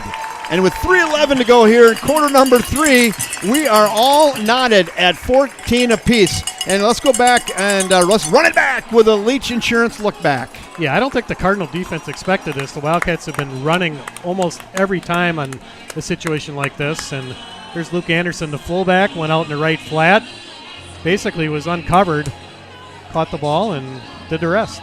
Very nice. Put Luke Anderson on the whiteboard. Put Luke Anderson on the whiteboard. I have Luke Anderson on the whiteboard. I've got Tino Massa on the whiteboard and Cal Usgaard on the whiteboard. That's all I got on there right That's now. it, right there. Yep, Those three. We take suggestions at home. That, and I got Chris Larson on the whiteboard for that shot of that. The first down. Yep, exactly. He's on there too. And Rob Derry didn't miss a beat with that replay No, either. he's always on the white. He's always on the whiteboard. Yeah, he's a permanent marker. He's got the bar set so high now, he almost kind of become expected. Yeah, we do. Hey, big answer by the Wildcat offense there. Their first touchdown of the game. That penalty on that touchdown on the spike helped the Wildcats out a little bit. Gave them a little better field position they would have had otherwise. And some good tough runs by Tara Savage and Lesh. And Massa did the rest with a nice pass to Luke Anderson. What a great football game here on the campus of the University of Wisconsin River Falls, David Smith Stadium on a beautiful night. It's Friday Night Lights. It's 14s with 3:11 to go in quarter number 3. It's a dandy, a good old-fashioned barn burner tonight. Kicks a pooch kick. They didn't want to keep it out of the hands of Boland. Oh, there's a penalty. Oh, okay. Okay. Maybe an offside. Yeah, grab that, I was right? going to say it's just sitting there, but I missed the penalty. Yeah, I don't think they want to kick it to Boland again. What do you think? No.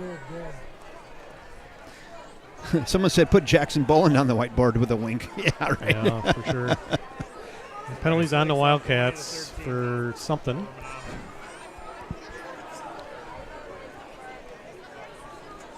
New Richmond leading Hudson 19-14. That game now in the fourth quarter. Yeah, they see that right on their ticker. Look, it's beautiful. Yeah. You don't get that on very many high school games either. No, you don't. That's Braden Engstrom, our producer. Put Braden Engstrom on the whiteboard. Right, he's there too. All right, let's see what they do this time. Leroy wants to know if the announcers can get it. Nope. No. No. They don't deserve it either. No. Too coveted of an award. Little squib kick that time. Fielded by the up back on the 38, moves forward and gets hammered down.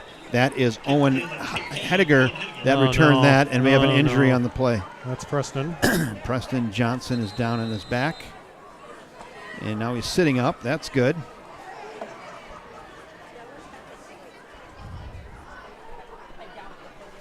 He got kicked in the stomach.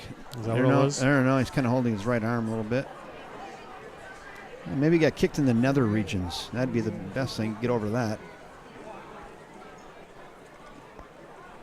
I don't know. I think he's going to be okay. He doesn't seem to want a lot of attention. You keep an eye on that, Dad. Hopefully that's what it is. Yeah. All right, 1st and 10. Ball's on the 41.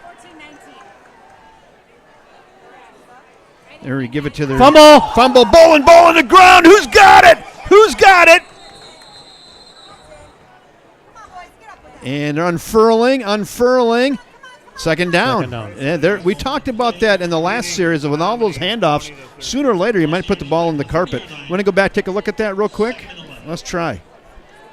See if we got a replay of that fumble and how that got out of there. Multiple kids had opportunities watch to Boland fall on it. Boland came across there. Oh, he moved a little early too, didn't he? Yeah. And then that put him out of rhythm. Could have been a false start. Well, nonetheless, he was in motion there, so I think that's fine to do that as long as... okay. Very good. Yeah. Very good. You're correct on that. 2nd and 11. Yeah, you don't see a back in motion that often, but you're right on that. My bad. 2nd and 11. Back looking, bouncing, moving, shifting, circling. Control B button, still going, 30, 25, still going, 10, missed tackles, 5, touchdown. That was an absolute Madden-esque run by Jackson LeMay. I counted about 5 or 6 missed tackles on that play.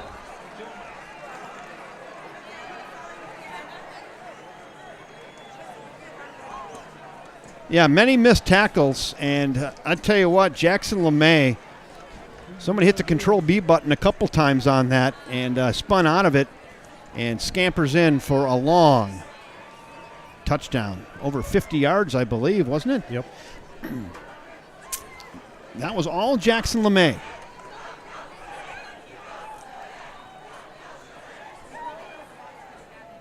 I don't know if you got that or not, Braden.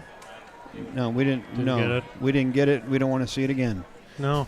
Chippewa Falls people are like, what are you talking about? We'll watch that 50 times. Just hit rewind if you want to watch it. Yes. That wouldn't have been a highlight. That would have been a River Falls low light. Late entry into the game for River Falls. It's number 20, Brecken French, getting in there. Big plays, right, in this grinded out game, and now we got another penalty on River Falls, I believe. There's too many men in the huddle. A little confusion, injuries. Now we got another guy running on the field. Yeah. Pretty disorganized at the moment. All right, finally ready to kick this thing. I think everybody's got their personnel that they want on the field.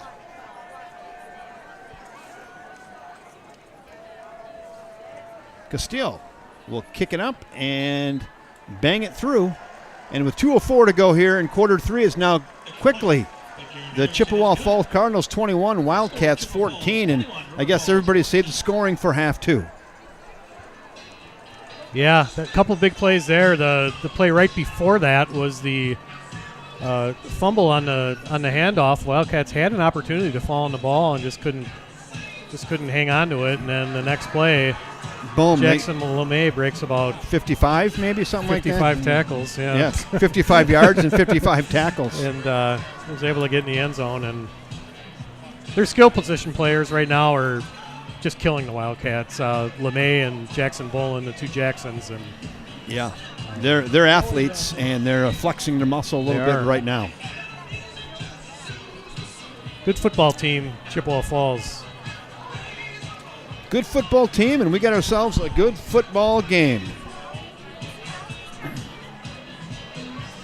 Another score from Menominee. Rice Lake, the defending Division III champions, lead Menominee 20-13. So back deep for River Falls, Jeff, here on the near side. Savage and Burke back deep. Kind of surprised me. Kick it towards Burke on the far side. He'll field it on the 7 and then head north. Spins. Burke still going. He's got some speed if he can get in the open, but he doesn't and gets it out to the 21. Nice return, though, by Charlie Burke all the way out to the 31-yard line. Well, Wildcats, last time they had the ball, scored their first offensive touchdown of the game. Let's see if they can do that again here. Going to have to answer, right? I don't think either team would want to fall 2 scores behind in this match. No. No, this went from a defensive battle to kind of a shootout here in the second half. Mm-hmm.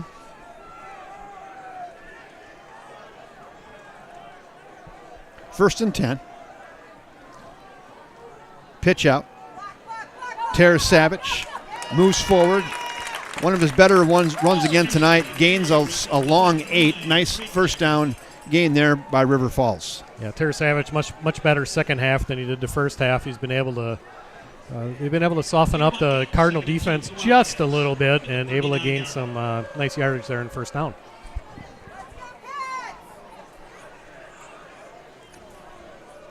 .128, 1:27 to go here in quarter three.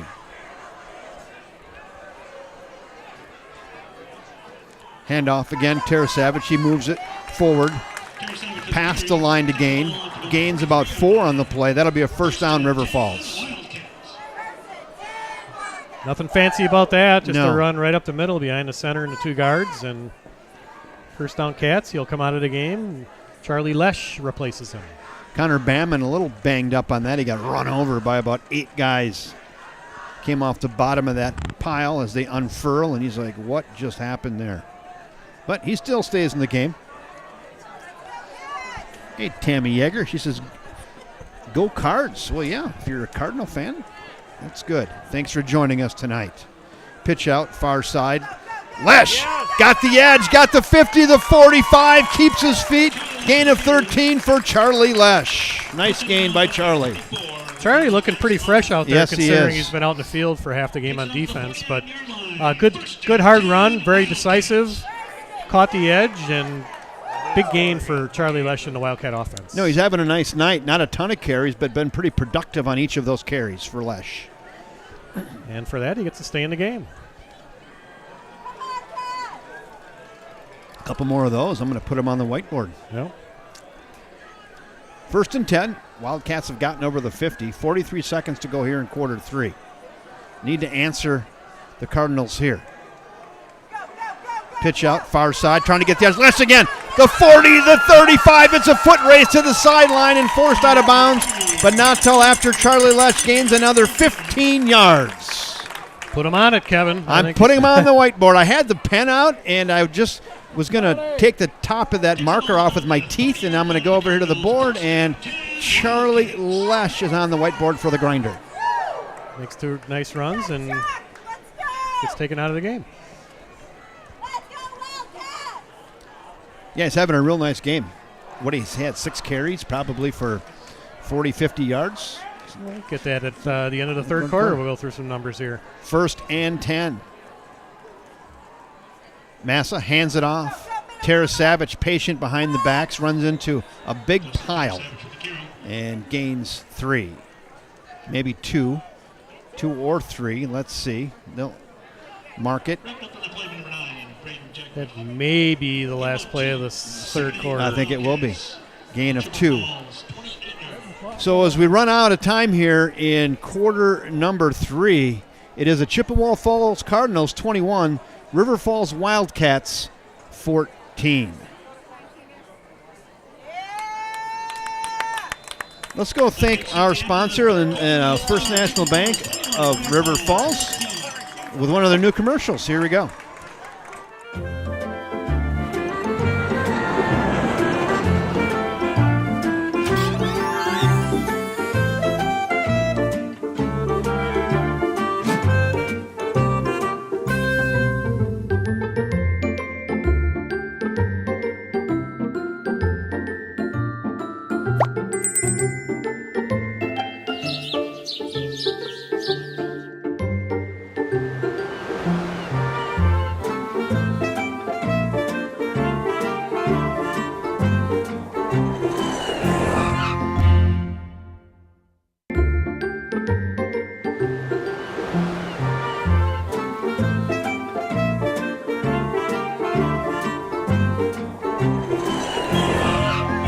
Thank you, First National Bank of River Falls. Yeah, if you're going to travel, let them know. Yep, exactly. Keep track of that so you don't get scammed or someone doesn't steal your card or identity. And they'll be like, hey, why are you spending $742 at the surf shop in the Caribbean, Jeff? And they're like, oh, it's actually me. When I'm actually sitting in the booth here. Right. Yeah, you can do that all on your phone now. Quick look at the stats through the end of the third quarter. Massa 10 of 12 for 62 yards and a touchdown. We'll get to the rest after this play. 2nd and 8. It's must-score time now. Pitch it out. Tara Savage trying to get to the outside. Now he'll cut it back up towards first down yardage. Somebody loses their helmet down there. Gains about 4. It'll be 3rd and 4. Who lost their lid? That's number 50 for River Falls. That's Connor Bamman. He was shaken up a little bit earlier. Now he's going to come to the sidelines. Tara Savage, 26 carries for 82 yards, 3.2 yards a carry. Lesh, 5 carries for 36 yards, 7.2 yards a carry. Yeah. Eli Johnson, 3 catches for 27 yards. Charlie Burke, 4 for 11. And we want to that's about it. And we want to thank Sarah Jenkins with Property Executives for bringing us those stats. 3rd and 5. 4 down territory here. 2 plays to get 5. I formation. Massa under center. He'll pitch it back to Tara Savage. It's a low pitch. He's getting pushed towards first down yardage. But once again, we're going to have a 4th and 1. Yeah, this will be an interesting call here. The Cardinal defense has been semi-dominant on 4th and 1 here. Making multiple stops, so we'll see. Yeah, you've got to go for this here. You're not going to kick a field goal, I don't think. 3s aren't going to win it.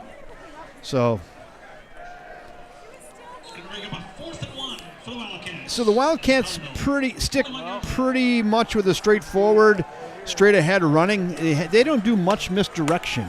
And They don't. This is a long one. Oh, it's almost 2 yards. Yeah, here, it is. Kevin. Again, it's similar to last time. Back to pass in the flat, same play. Got a man. Caught Eli Johnson. 5 touchdown. Similar play. This time to go next level to Eli Johnson. 6 on the board. Wow, like gutsy. it. Very gutsy, especially on fourth down, but almost the same exact play. They had Eli Johnson doing a crossing route. And big target, obviously. Tino found him, put it right on him. 6 points for the Cats. Yeah, they had the receiver on underneath covered, and then Eli got into the next level.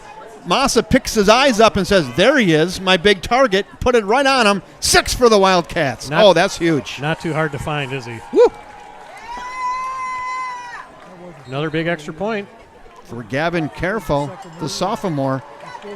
It's up. It looks good. Banged it through. That would have been good from 40.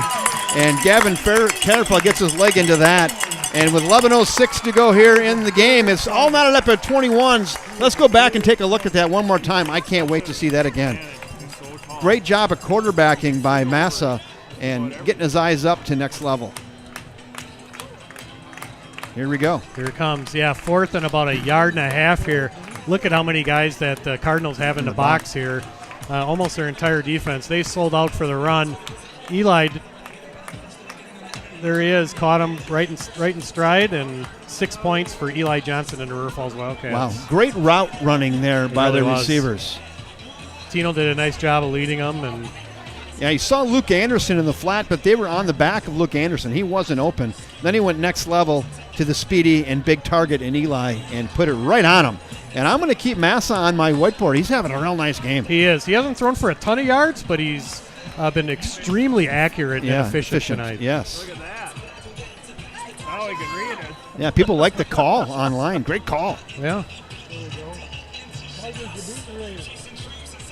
Well, 21s. let's see if we can get a stop here, Kevin. I think the first team to get a stop might end up winning this game here. Could come down to that now, huh? Someone's going to have to take some tough pills. Get ready. Kick is away. It's a shorter pooch kick. That's LeMay. That's LeMay. He's good, though. Headed to the far side and taking a shoestring tackle, and then a flag on the play. I don't know. Is that a hold, maybe? And another flag. Another flag. El Boris made the tackle. Let's see what. He still seemed a little shaken up. I don't know. There's 2 flags. They hold him? Or did he get a face mask on the way by? I wasn't sure. It was like a shoestring tackle. But he have maybe been tackled too.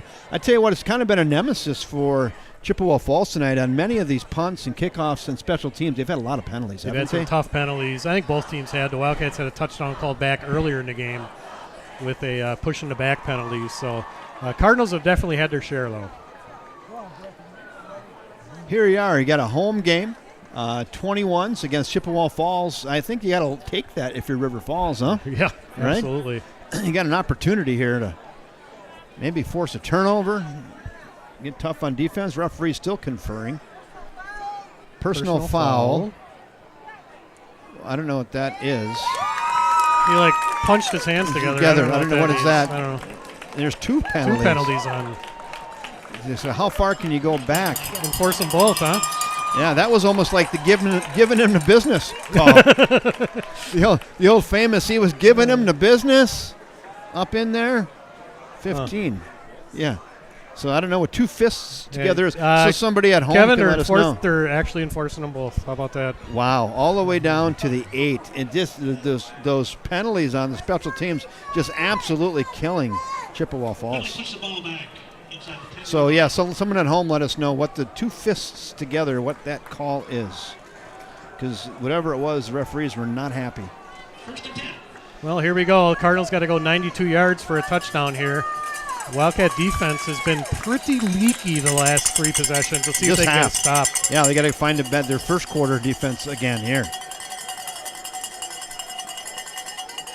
Handoff, speedster, far side. That time they contain Jackson Boland. That was Preston Johnson with the tackle that time. He saw that right from the beginning. They moved him on a the other side now, the side that that Bolin likes to run towards. And You almost need a spy, Yeah. right? And maybe Yep. that's what they're doing. Like, Preston, your spy right now. Everywhere he goes, you're on him. Yep. So we just got to finish our tackles. all right. Shot block that Mike said that might be. All right. 2nd and 9. Back to pass. Looking far side. Got a man wide open over there. Maybe some blown coverage. Gain of 15 on the play. That'll move the chains. That was completed to number 81, Corey Suckerman. And somebody forgot to cover Corey. Yeah, he was wide open. There was nobody within 5 yards of him. And Whoops, sorry. that's it. Final score, New Richmond 19, Hudson 14. The Tigers will be here next week at David Smith Stadium, and they are now 4-0. 1st and 10.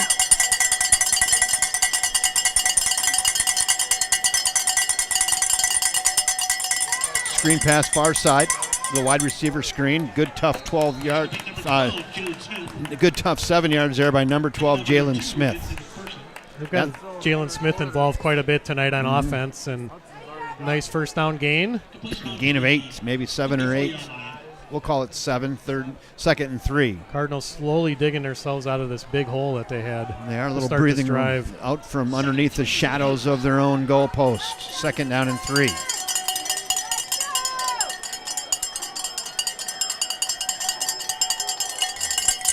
Potter, pistol formation. Cowbells alerted. Run up the middle and falls forward. I think he's going to be close to first down yardage, but just maybe a half a yard short. I think it's going to be 3rd and short. 3rd and short. Cardinals have been very effective in their short yardage situations so far tonight. Sam Simpson was in on defense just coming out of the game. I would expect to see him back defensively. I bet the offensive lineman likes to get in on a little defense, make some plays, huh? Yeah, we're at the game stage of the game called winning time, I guess. And they gave him a first down on that. Oh, they did. Wow. Yeah. Huh. All right, fresh set of downs. Wing formation again. Veer, I guess they call that. Wildcats jump into the neutral zone, and it'll be 1st and 5. Neutral zone infraction by the Wildcats. 1st and 5 for Chippewa Falls. 8:28 to go in the game.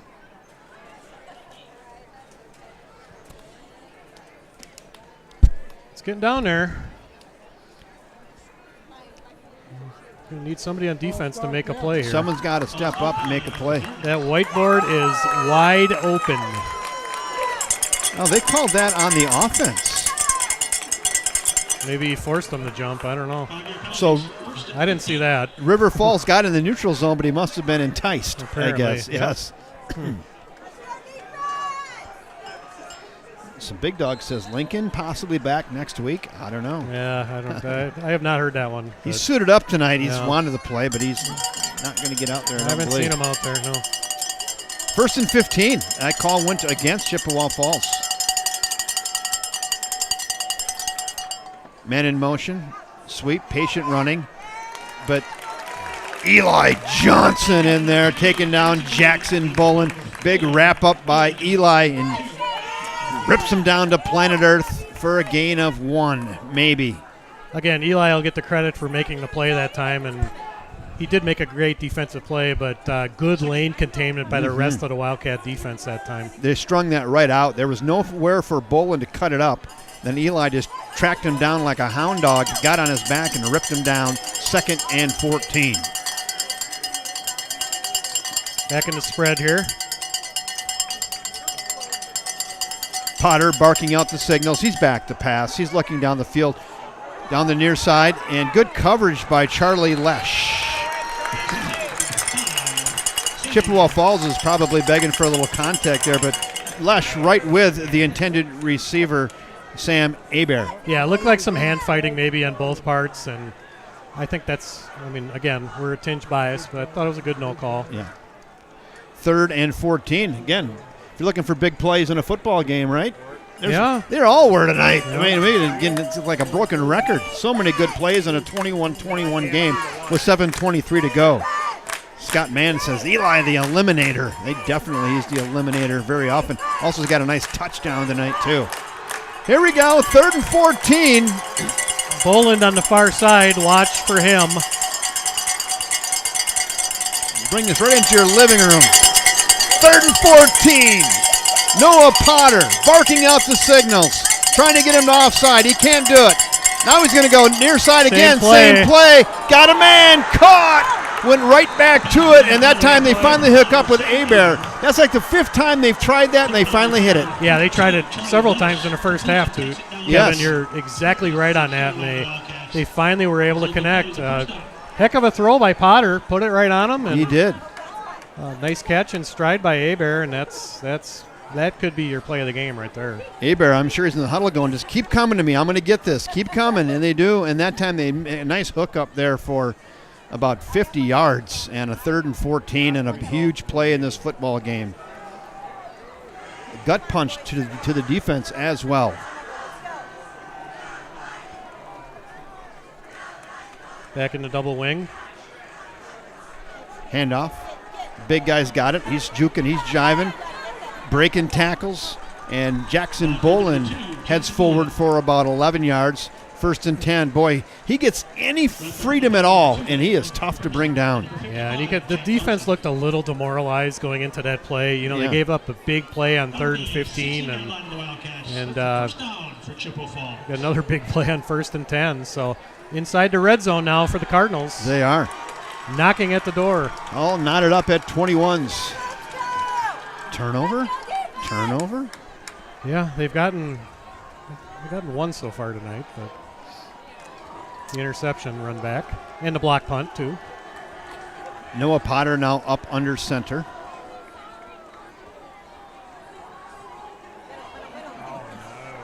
Nice counter play. That goes to, was that 20? Drake Dakin. We haven't called his name a lot tonight, a couple times, but that time Dakin gets it on the little counter and takes it all the way down to the 2. But they got a lot of backs, don't they? Keep them fresh. They do. And now they're knocking on the door, so you go from 3rd and 14 on your own 30 to 1st and goal from the 2.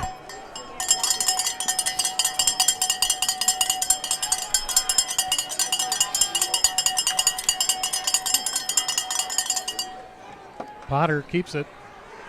And that's Jackson LeMay. LeMay, actually. That was LeMay. Yep, little Wildcat there.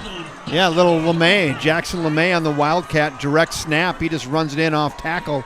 And 6 more for the Chippewa Falls Cardinals. Well, still in the 3rd quarter. Yeah, direct snap right to LeMay. Patient in behind his blocks on that right side of the line. And, yeah, another big extra point opportunity here. With 5:29 to go, 27-21. Castillo has been perfect tonight. That one looks right. Just sneaks through on the right side, Yep. and it is good. So with 5:29 to go here in the game, it is the Chippewa Falls Cardinals 28, the River Falls Wildcats 21. I want to go up and thank one sponsor real quick, Hudson Physicians. I want to thank them for sponsoring Wildcat football. They're open 365 days of year over there in Hudson, and they can be reached at 715-531-6800, hudsonsphysicians.com. Thank you for sponsoring Wildcat football. Yeah, the big play on that drive, Kevin, was clearly the 3rd and 15 play when they hit Potter hit Abear with the 50-yard pass or so, and that just flipped the field and changed really the entire complexion of this football game. 7-point game with 5:29 to go. Fun stuff.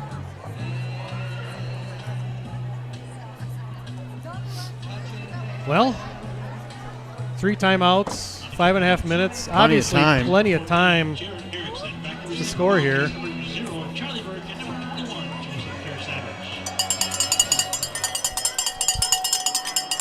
But it won't be easy.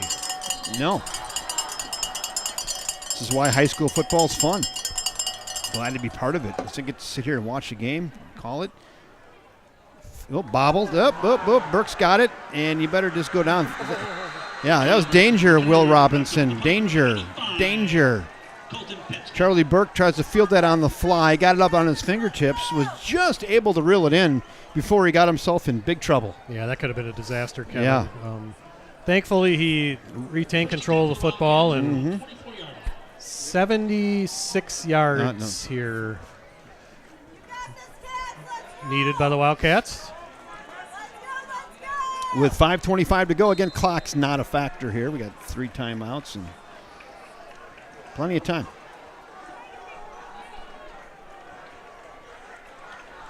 Massa pitches it out to Teresavage, runs through on that left side, falls forward for 3. Okay, by Joseph Teresavage.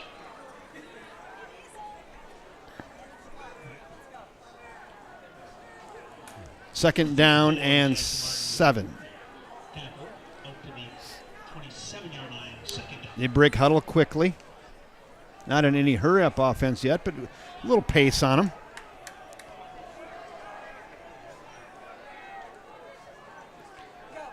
Teresavage runs left. Nothing. First guy misses. Now gang tackling, and he's pushed back after a tough 2 yards. It'll be 3rd and 4.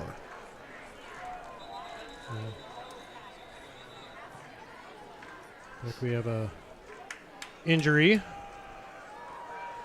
Someone's got to come out. I can't see on the near side. Looks like number 63, Griffin Klecker, had to come out of the game. Clock starts to run again. 3rd and 4.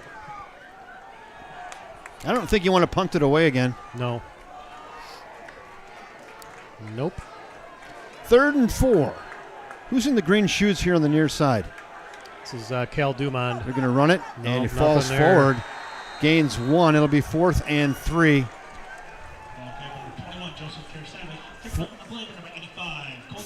4th and 3, and now you got to go for it here. And well, let's see. Do you?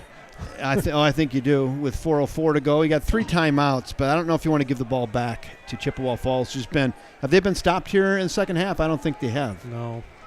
I think they've scored in their last 4 drives, I believe. 3, yeah, because they had 7. Yeah, so, and then 1 at the end of the first half. Oh, yes, if you include that. There you go. 4th and 3. Now they're going to try to draw them, maybe. And now a timeout by River Falls. And give them a little more time to think about it right there.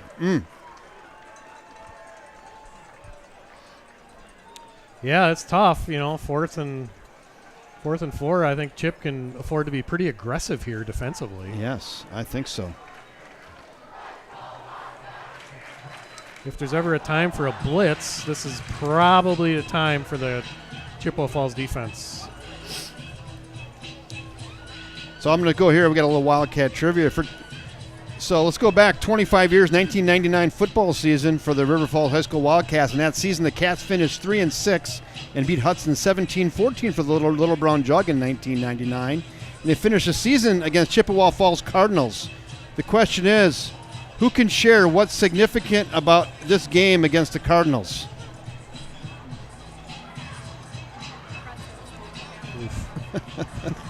It's not a really good answer, but if you can win a Charlie Cat chicken sandwich. Why the Wildcats come out of the timeout with 4 receivers on the field right now. 4 receivers. Preston Johnson split out here. 3 receivers up top. And Tino Massa. And now we got a timeout by Chippewa Falls.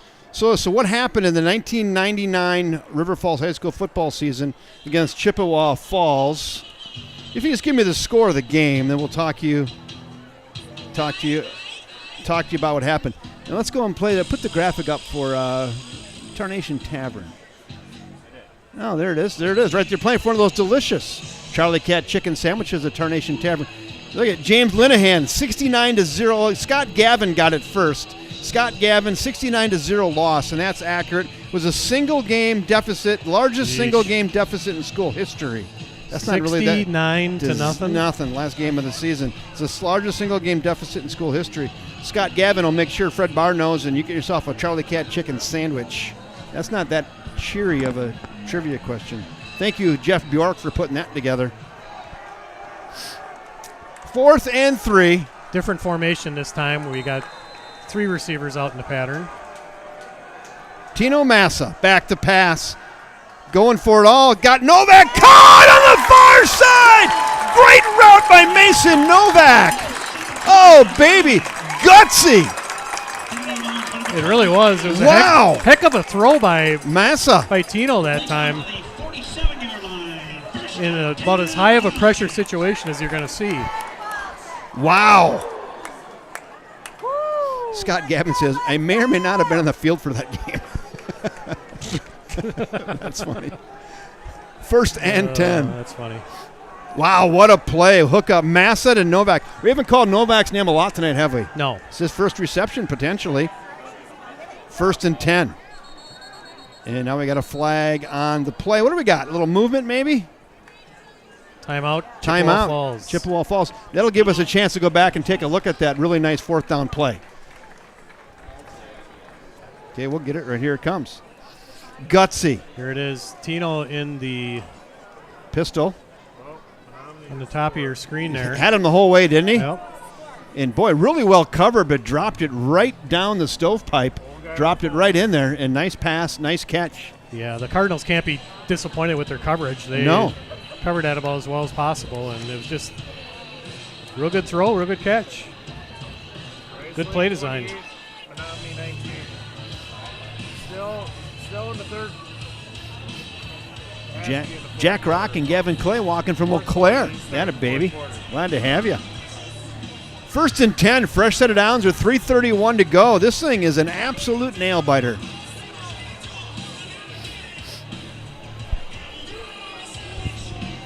Hey, Wildcats got a chance. Down by 7. That's all you can ask at this point. Eli split on way the out near here. Side here. Split way out here to the right.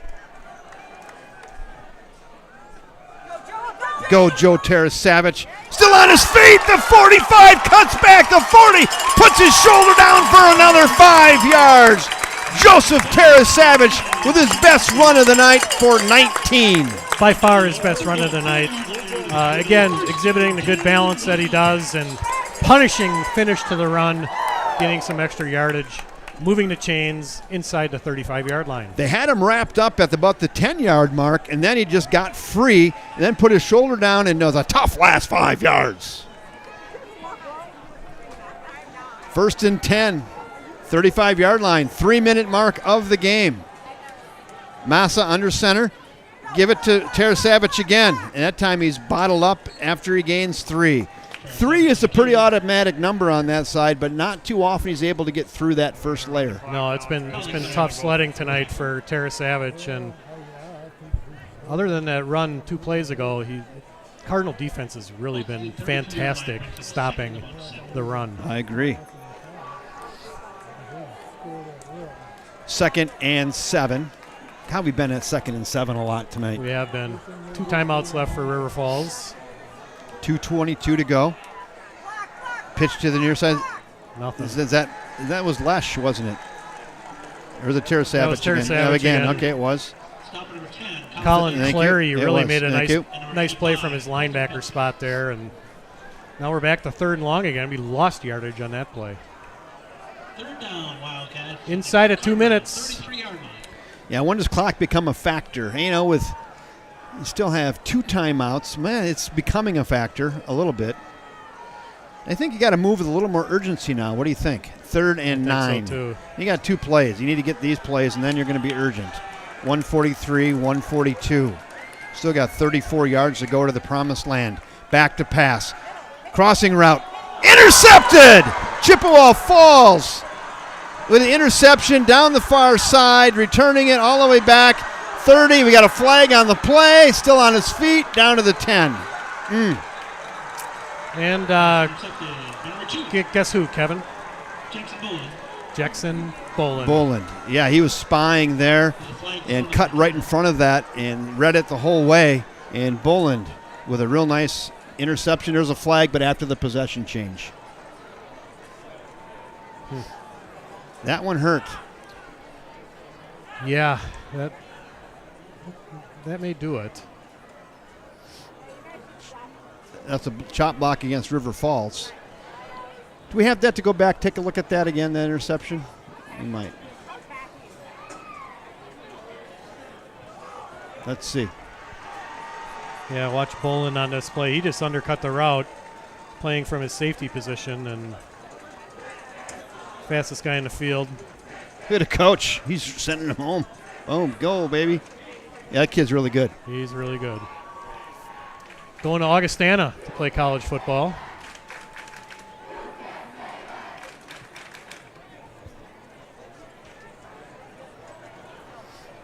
So with 1:24 to go and 2 timeouts, they can about salt it away here.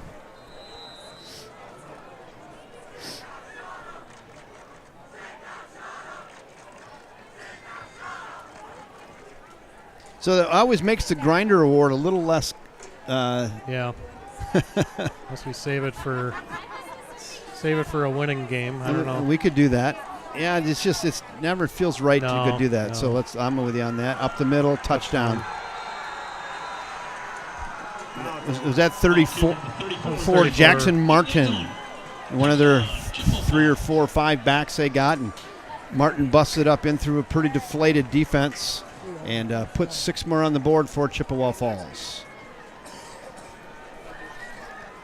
Boy, Wildcats had a shot, and you kind of go for the throw across the middle and kind of that zone defense, and they got in that zone and just couldn't get it up over top of the defenders and intercepted. Yeah, and I think part of the reason for that, Kevin, is the Wildcats have been in third and long situations pretty much the entire game. Yes. Yeah, and that was one where they just sat back and forced to throw the ball, and right. You read Chippewa Falls knew it, and you read the quarterback's eyes, and you can't live that way for an entire football game. Yeah, and living on the edge. And that was a tough one.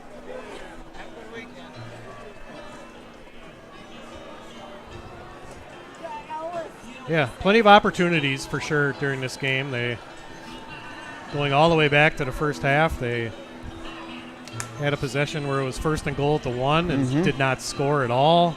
They had another possession where they blocked a punt and they were inside the 20-yard line and ended up missing a field goal. So a lot of points left on the board in the first half. Yeah, for sure. And I don't know what Chippewa Falls did at halftime, but they made the necessary adjustments. They did, and I think, certainly there were several missed tackles, but they got Jackson Boland more involved in the game and offensively, and he was able to break loose on several runs. And yeah, that was 4 straight possessions with touchdowns, or 5 if you go back if you go back to the last possession of the first half. So once they got it figured out and they got the tires up to maximum pressure, they rolled.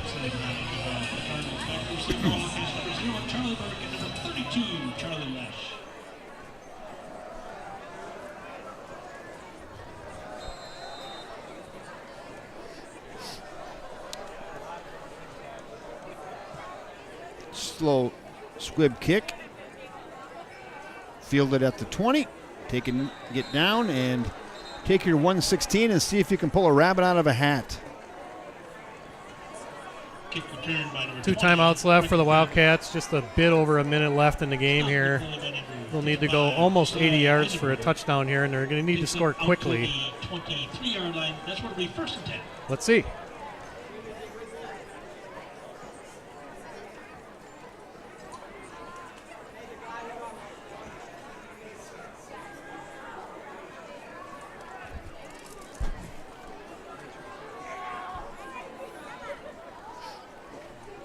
Well, it's been an exciting game. How about that? Yeah, it turned to a defensive slugfest in the first half to of a shootout in the second half. We were 7-7 at the half.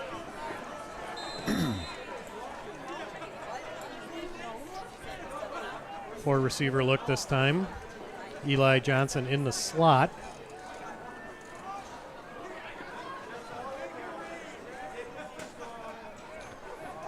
Back to pass. And he's going to scramble, steps up in the pocket, gets his man after a 7-yard game. Eli Johnson on the reception there. Gain of 7, Cardinals second 3. Cardinals will take that every single play. All Kevin. day long as the clock continues to run.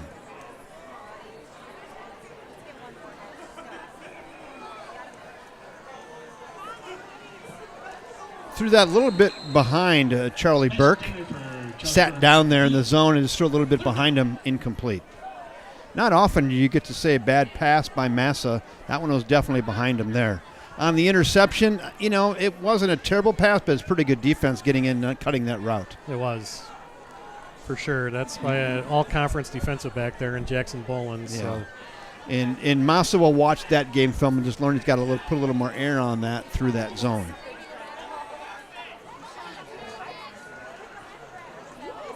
Johnson catches that, tackled out of bounds, but not till after he gains a first down. Clock will stop with 45 seconds to go.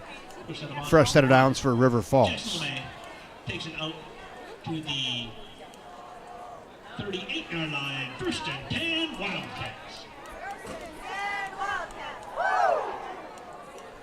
Well,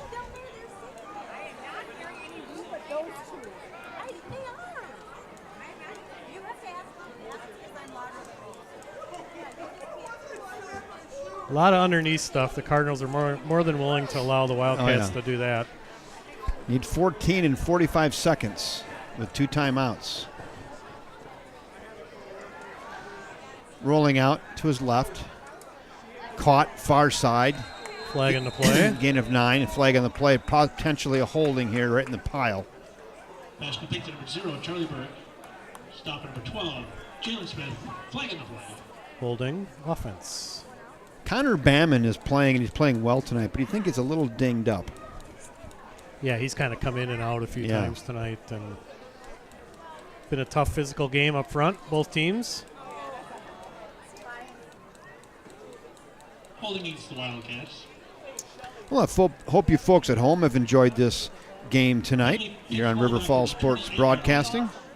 Kevin Westhouse along with Jeff Johnson, Rob Derry, Braden Engstrom on production, and Chris Larson working the sidelines with the sideline cam. Hope you've enjoyed this contest. It's been a good high school football game.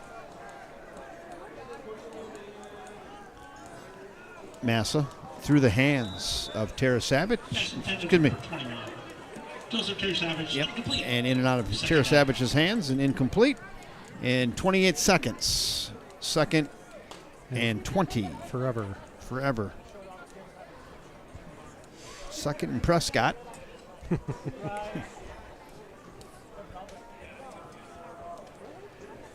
We'll see if the Cats run the ball here. Or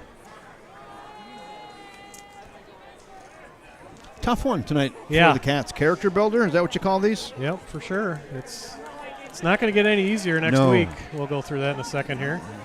Screen to Tara Savage.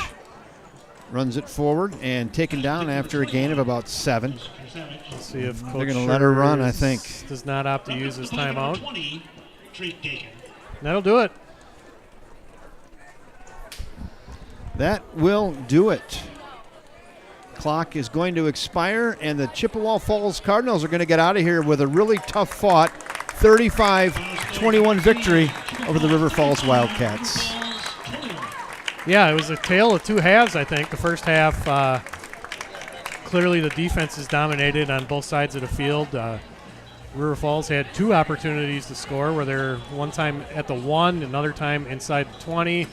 They came up empty both times, and that kind of came back to haunt them as the game progressed. And got to the second half. It kind of started out with Jackson Bolin's long kickoff return that was nullified, but it was just kind of a precursor to what was to come after that. Just took them another 3 minutes to score. It's all there. Exactly. And the Cardinals scored all 4 times they had the ball in the second half with touchdowns, and they come out of David Smith Stadium with a well-deserved win here over the Wildcats. Yeah, it was hard fought, and they rode the back of Bolin there in half 2 and did all they had to do. Their defense stayed stout. It really put River Falls in a lot of second longs, third and longs, and fourth downs even as well tonight. So yep, for sure. River Falls did pretty well on fourth down conversions. They were 3 for 4 maybe. Yeah, Like that. they were Right, able to do that, but it's the fact that they were in those positions in the first place. Yeah, you don't want to be in those. Good early down defense by the Cardinals. Yep.